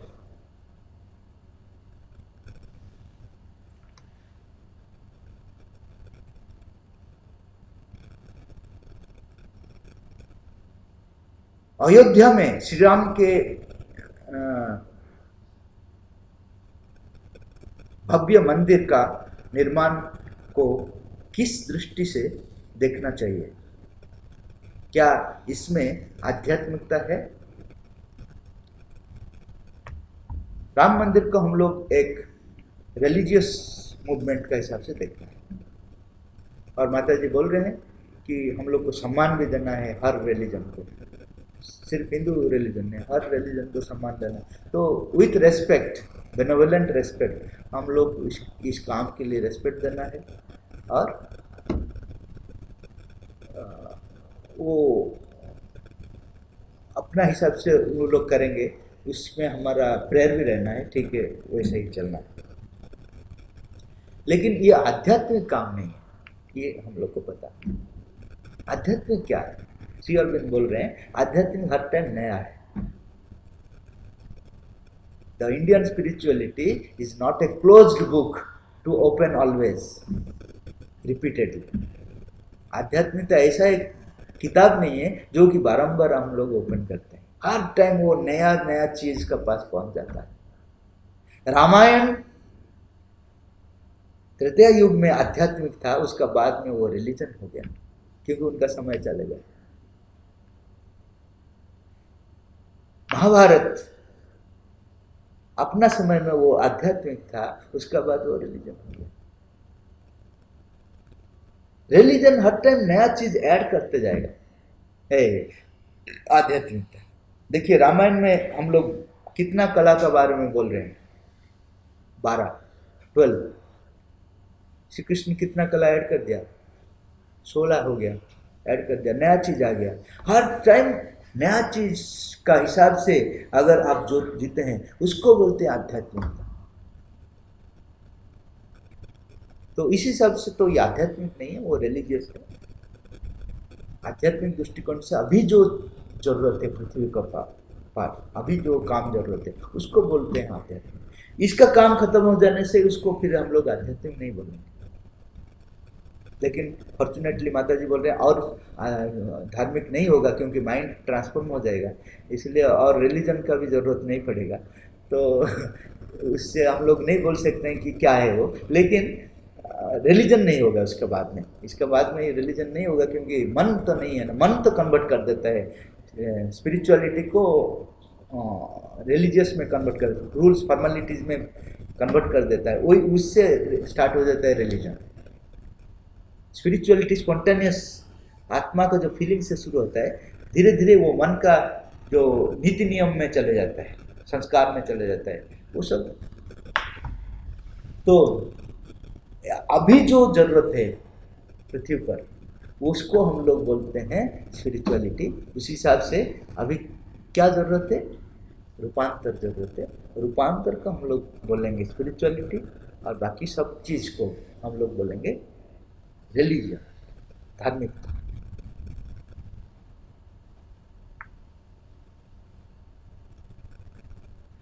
ध्यान के बाद या श्री अरविंद की किताबों को पढ़ने से मुझे अच्छा लगता है, लेकिन उसके बाद मुझे बहुत सारे स्वास्थ्यगत समस्या सामना करना पड़ता है। मेरा बीपी नीचे चले जाता है और मुझे कुछ भी करने के लिए ऊर्जा नहीं मिलता है। लेकिन मैं पढ़ना या ध्यान करना बंद नहीं करना चाहता हूँ। मुझे क्या करना चाहिए? आफ्टर मेडिटेशन और by reading Sri Aurobindo's books, I feel better, but I face lot of health issues after that. My BP goes down and I am unable to get energy to do anything. But I cannot stop reading or doing meditation. What I should do? इसके लिए भी श्री अरविंद को same question एक साधक ने पूछ लिया, तो मेरा आंसर इजी हो गया। जब क्वेश्चन सेम हो जाता है तो इजी हो जाता है हमारे लिए। तो उन्होंने एग्जैक्टली वैसा ही प्रश्न पूछा। तो श्री अरविंद बोल रहे हैं कि रात में कम सोने से शरीर असुस्त हो जाएगा, तो सोने का समय कम करना नहीं है, जितना ज़रूरत है शरीर को उतना करना है। दूसरा चीज़ है, क्योंकि ध्यान और किताब पढ़ने से ज़्यादा एनर्जी हमारा अंदर में आता है, शरीर अगर इस हिसाब से तैयार नहीं है तो असुस्त हो जाता है। तो शरीर को भी उस हिसाब से तैयार करना है, तब ये चीज़ नहीं होती। पढ़ने अच्छा है, पढ़ना है और ध्यान करना, ये सब अच्छा है, लेकिन उस हिसाब से शरीर को भी प्रस्तुत करना है। और सोने का टाइम कम नहीं करना है, कम करने से शरीर वीक हो जाएगा। इसका मतलब ज़्यादा भी नहीं करना है।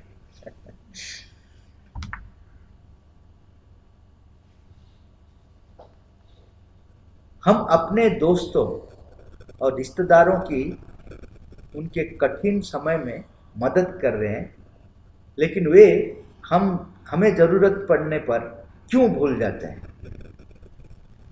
ये स्पेशली होगा जो योग मार्ग में है, साधना मार्ग में, उन लोग के लिए ज़्यादा होगा। क्यों होगा? कि आपको पता होना है आप किस लिए हेल्प किए। अगर आप निष्काम कर्म किए हैं तो पता चल जाएगा, जब वो आपको पूछेंगे नहीं, कुछ रेस्पॉन्ड नहीं करेंगे, तो आपको कुछ खराब नहीं लगेगा, क्योंकि आप इसलिए दिए नहीं कि वो रेस्पॉन्ड करेंगे। अगर वो ऐसा बिहेव नहीं करता तो आप कंफ्यूजन में होते कि एक्चुअली मेरा काम में निष्काम कर्म था कि नहीं था, पता नहीं चलता। वो जो ऐसा बिहेवियर किया उसे पता चल गया कि हाँ मैं निष्काम कर्म हूँ, क्योंकि वो ऐसा बिहेव करने से भी मुझे थोड़ा सा भी फर्क नहीं होता है। ये कारण है कि हमारा जो योग साधना में ऐसा चीज़ ज़्यादा से ज़्यादा होता है। हम लोग को पता होना है कि हम लोग कैसे काम कर रहे हैं, दूसरों को जो हेल्प कर रहे हैं उसका पीछे क्या है, जो भी काम कर रहे हैं उसका पीछे क्या मतलब है, क्या बिना मतलब, ये सब पता चल जाएगा उन लोग का बिहेवियर से। वो बिहेवियर अगर हम लोग का अंदर में रिएक्शन करता है कि ये क्या किया, मैं इतना उनको हेल्प किया, वो कुछ भी नहीं किया, तो पता चल गया मैं किस लिए किया काम, क्योंकि वो क्विड प्रो क्यो रिलेशनशिप में किया, इसलिए वो देना है, वो जो बिजनेस ट्रांजेक्शन के लिए मैं किया है, तो पता चल जाएगा। दूसरा चीज़ माता श्री अरविंद माता जी बोल रहे हैं कि कोई भी किसी को हेल्प कर नहीं सकता है, केवल भगवान ही सबको हेल्प कर सकते हैं। कैसे ना, आपको कैसा पता है उसको क्या जरूरत है।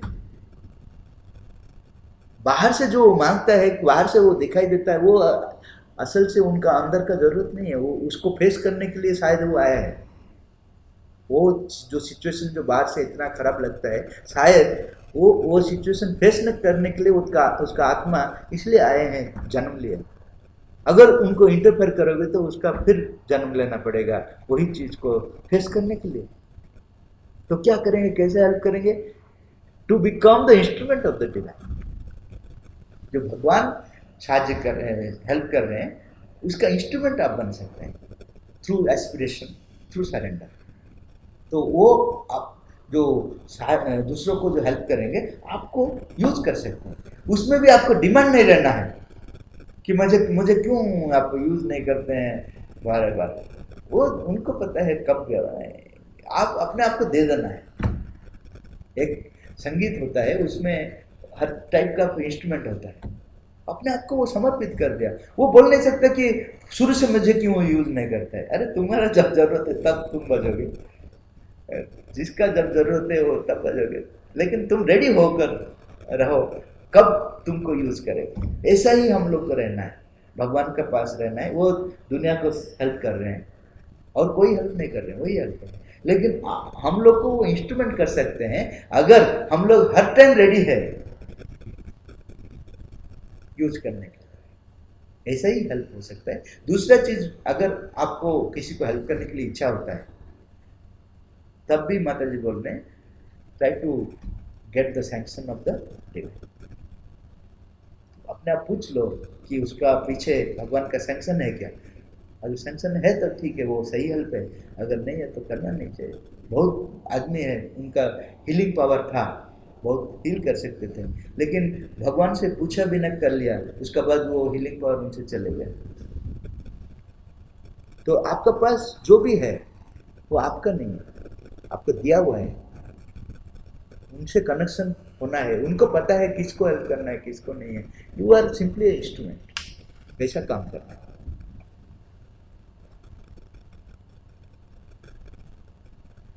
आज की दुनिया में हम काफ़ी हद तक टेक्नोलॉजी पर निर्भर करते हैं। अब हमारे लिए गैजेट्स और अन्य तकनीकी उपकरण के बिना दुनिया की कल्पना करना असंभव है। तो क्या हम कह सकते हैं कि टेक्नोलॉजी हमें विकास की प्रक्रिया में एक कदम आगे ले रही है या हमें नीचे खींच रही है? In today's world, we are dependent on technology to a great extent. Now it has become impossible for us to imagine a world without gadgets and other technological equipments. So, can we say that technology is taking us a step forward in the progress of evolution, or is it dragging us down? ये both ये help कर रहे हैं और नीचे भी ले रहे हैं। कैसे हेल्प कर रहे हैं? माता जी बोल रहे हैं कि होल वर्ल्ड को एक ही जगह में इतना पास ले आया कि हम अभी एक फैमिली जैसा एक्सपीरियंस कर रहे हैं बिकॉज ऑफ टेक्नोलॉजी। ये बहुत बड़ा हेल्प किया है। दूसरा हेल्प माता जी बोल रहे हैं कि मैटर को सफल बना दिया। जब ऊपर से जो शक्ति आएगा वो उसके लिए ये नमनीय हो गया, फ्लेक्सिबल हो गया। वो काम हमारा टेक्नोलॉजी किया है मैटर के लिए, तो बहुत अच्छा काम किया है। लेकिन इसका माइनस पॉइंट है कि हम लोग पहले युद्ध कर रहे थे, पत्थर फेंक रहे थे मेरा शत्रु को, तो वो इंजूर हो जाता था। टेक्नोलॉजी आ जाने के बाद मैं उनके ऊपर न्यूक्लियर बम फेंकता हूँ, तो डैमेज सिर्फ उनका नहीं होता है, होल वर्ल्ड को हो जाता है। तो इसमें हम लोग को सोचना है कि technology and consciousness must go together. Technology अलग से वो है और कॉन्शियसनेस अलग है। ये उनको कोऑपरेट नहीं करता है कि वो उनको कोऑपरेट नहीं करता है, अपना अपना ईगो में है। तब तक इनसे ज़्यादा फायदा हम लोग नहीं ले सकते हैं, डेंजरस भी हो सकता है। अगर टेक्नोलॉजी और कॉन्शियसनेस दोनों मिलकर जाएंगे, हमारा अंदर में कॉन्शियसनेस ठीक रहेगा, दिव्य चेतना रहेगा, और टेक्नोलॉजी, मटेरियल टेक्नोलॉजी को हम उसी पर्पज में यूज़ करेंगे, तो ये ज़रूर हमारे लिए आशीर्वाद होगा। अभी तक नहीं हुआ, अभी तक दोनों है। एक तरफ में हम लोग इसको यूज़ कर कर बहुत बेनिफिट पाते हैं, दूसरे तरफ में कब ये सब कुछ चले जाएगा पता नहीं है। ये टेक्नोलॉजी इतना डेंजरस सिचुएशन बना दिया।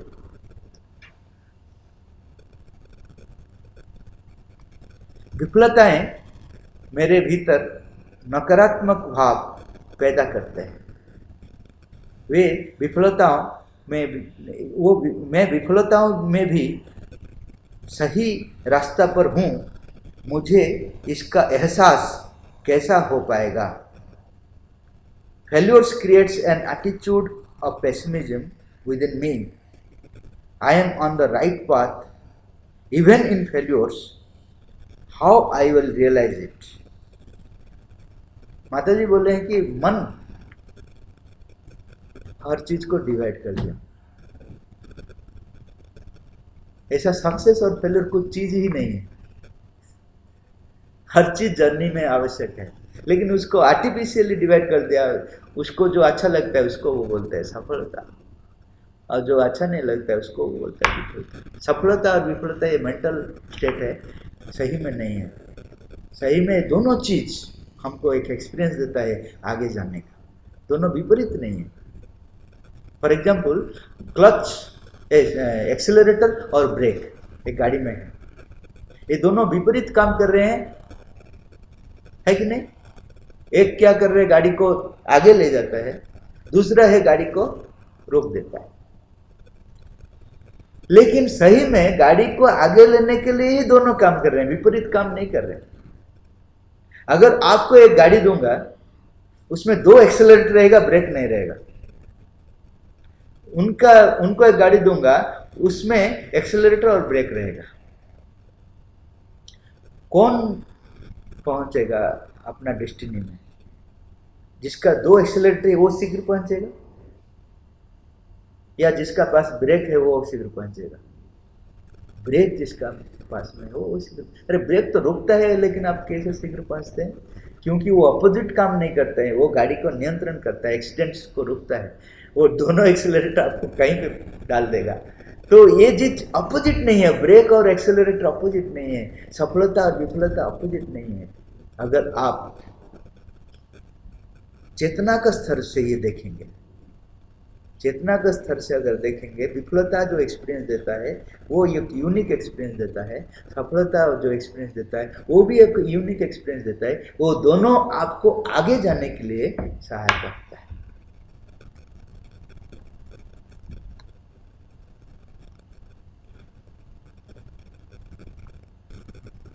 हम अक्सर कुछ ऐसी स्थितियों में आते हैं जहां हमें एक मजबूत निर्णय लेना होता है, जिसके लिए हमारे पास मजबूत इच्छा शक्ति होनी चाहिए।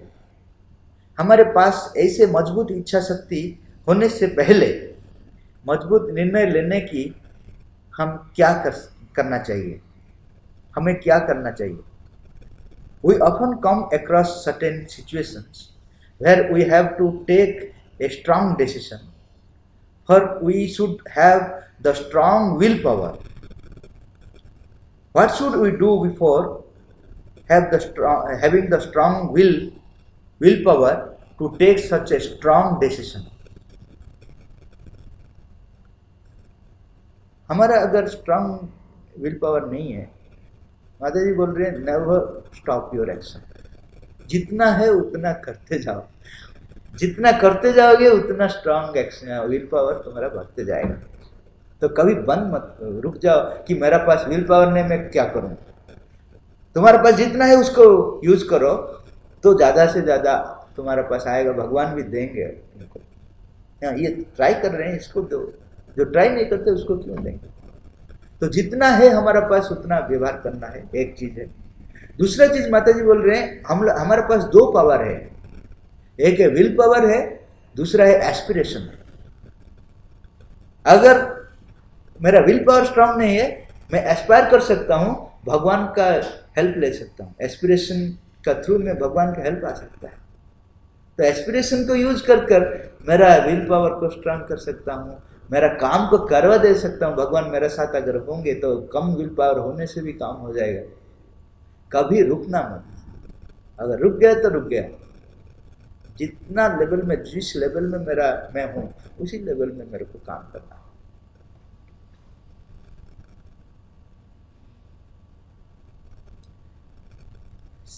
लास्ट क्वेश्चन है हमें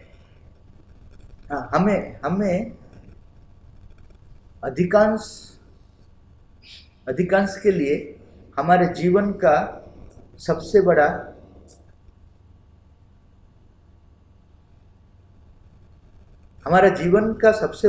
डर है मृत्यु। जैसा कि हम सभी अपने प्रियजनों के साथ भावनात्मक रूप से जुड़े हुए हैं, हम उन्हें खोने नहीं चाहते हैं। इससे कैसा निपटे? For most of us, the greatest fear of our life is death. As we all have been attached so emotionally to our beloved ones, we just don't want to lose them. How to deal with this?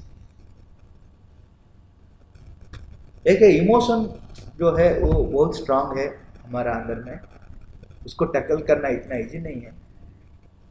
Psychic being का power है, वो deal कर सकते हैं, मन कुछ दूर तक डील कर सकते हैं। लेकिन अगर हम लोग को पता होना है कि सत्य क्या है, ये जो मृत्यु है, ये मृत्यु क्या है।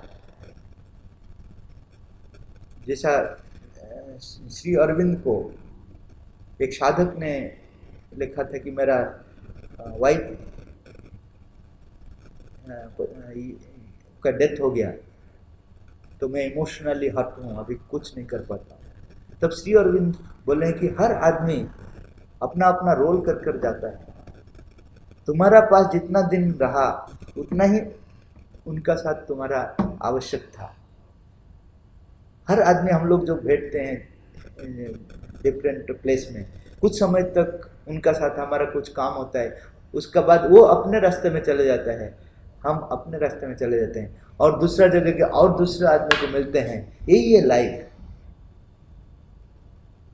अगर ये तुम समझ जाओगे तब तुम्हारा ये इमोशन कंट्रोल में आ जाएगा। तो उन्होंने समझ लिया, लेकिन उनको भी बहुत समय लगा, लेकिन समझ गया। समझ जाने के बाद ये जो इमोशन को कंट्रोल में आ गया। लेकिन ये सच है, हम लोग को हर टाइम में किसी को छोड़ना पड़ेगा और कुछ तो पाना पड़ेगा। अतिमानव जगत में क्या होगा?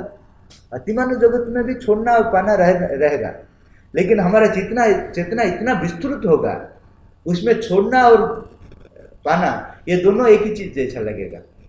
एक घर में दो रूम है, इस रूम से तुम चले गया दूसरा रूम, क्या फर्क पड़ता है? तो अतिमानव जगत में भी छोड़ना और मिलना ये सब रहता है, लेकिन हमारा चेतना इतना विस्तृत है, वो सब अंदर में रह जाता है। तो ऐसा हर्टिंग फीलिंग का संभावना नहीं है। अभी क्या है कि हम सीमित चेतना में रहते हैं, हमारे इमोशन का हिसाब से हम सफ़र करते हैं। तो इमोशन को कंट्रोल करना है, साइकिक बीइंग को सम्मुख आने से वो कंट्रोल हो जाएगा। नहीं तो सही ज्ञान, ये जो अभी जो परिस्थिति है उसका विषय में अगर अच्छा ज्ञान मिल जाएगा तब भी हम कंट्रोल कर सकते हैं। Thank you very much. और कुछ प्रश्न है क्या? Our lower nature brings down us always lower level.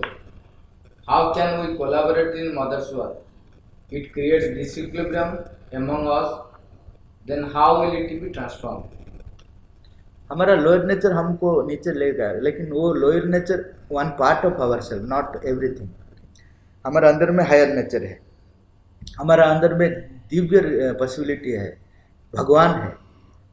हम किसका साथ जोड़ना चाहते हैं, जिसका साथ जोड़ने के लिए हमारा अंदर में अभिप्सा होता है, वो पावर हमारे साथ जोड़ जाता है।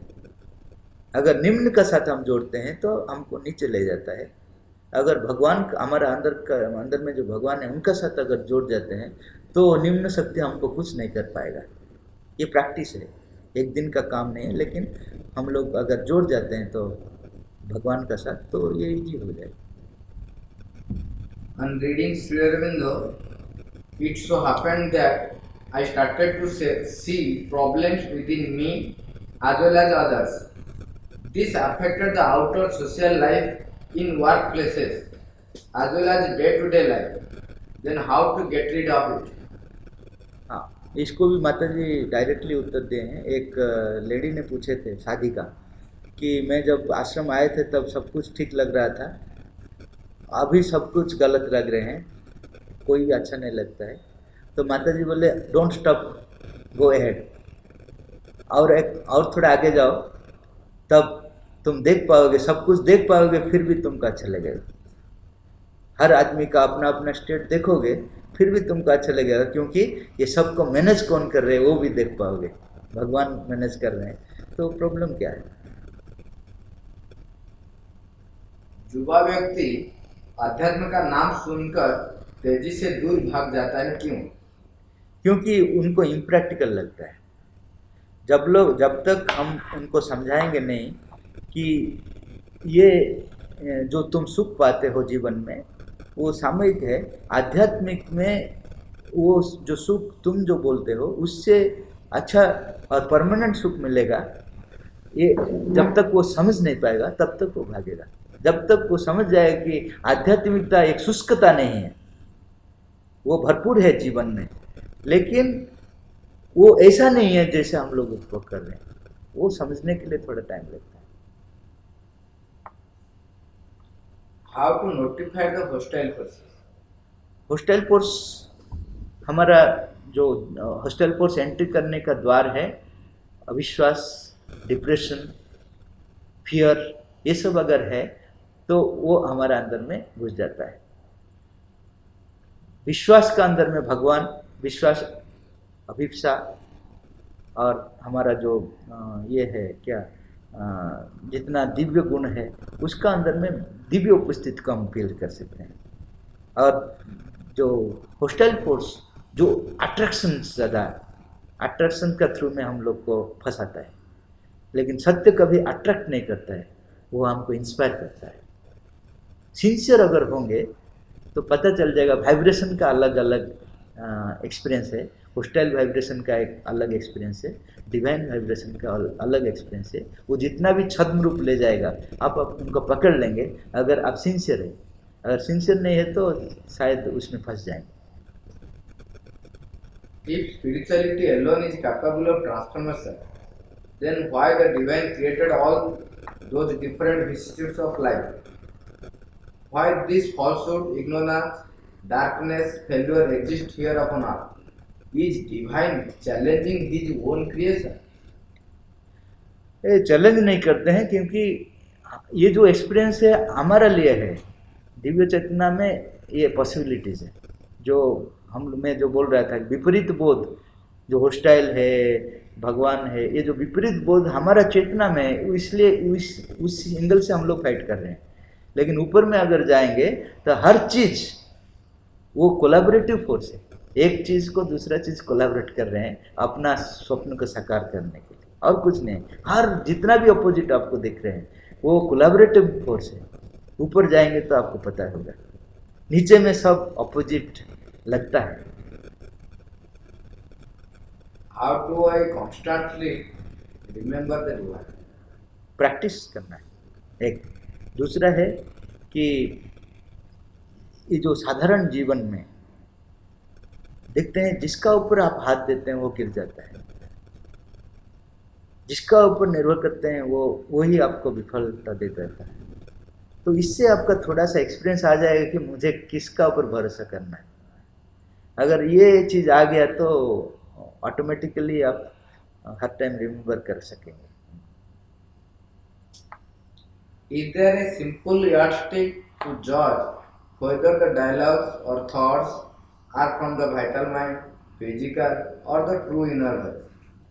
ऐसा सिंपल तो कुछ नहीं है, क्यों, लेकिन सिंपल हो जाएगा जब आपका प्रैक्टिस आगे जाएगा। जैसा साइकिल चलाना सिंपल नहीं है, लेकिन आप 1 महीना चला देने के बाद वो सिंपल हो गया।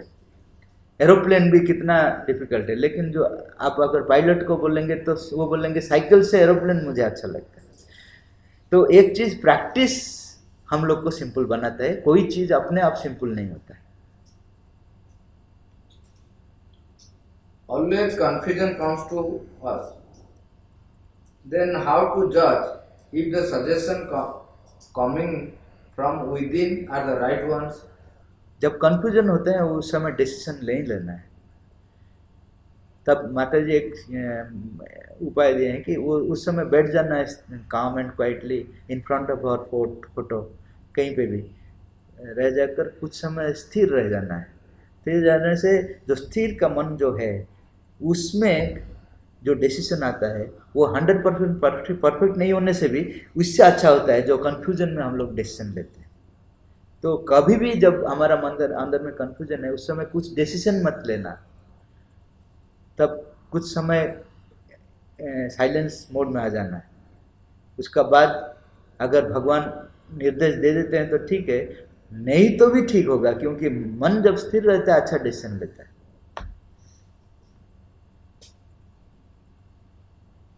Why mostly people on the righteous path, good nature, benevolent, suffer the most? Why mostly people on the righteous path, good nature, benevolent, suffer the most? Why this is so? Can you answer in the light of Sri Vivekananda Mother? हाँ, क्योंकि जो जिसको हम लोग अच्छा बोलते हैं वो जो परिवर्तन उसका पहले होना है। जो अच्छा है उसका परिवर्तन पहला होना है। अगर हम लोग एक पहाड़ का पास जाएंगे, कौन सा पत्थर हम लोग चूज करेंगे? अच्छा पत्थर चूज करेंगे या बुरा पत्थर? हाँ, अच्छा पत्थर चूज करेंगे। उसका बाद उसको क्या करेंगे हम लोग? हाँ, रिपेयर करेंगे, मारेंगे, पीटेंगे। अच्छा को क्यों पीटते हैं, बुरा को क्यों छोड़ दिया?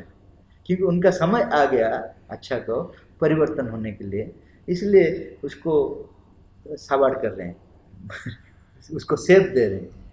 बुरा को भी आएगा समय, जब उसका समय आएगा उसको भी आएगा, उसमें उसको लेट में आएगा, लेकिन जो योग्य है उसका पहले आएगा।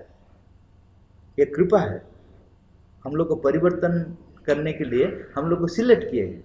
अगर आप युद्ध को जाते हैं, किसको पहले सिलेक्ट करते हैं? जो मरने के लिए रेडी होता है उसको पहले सिलेक्ट करते हैं।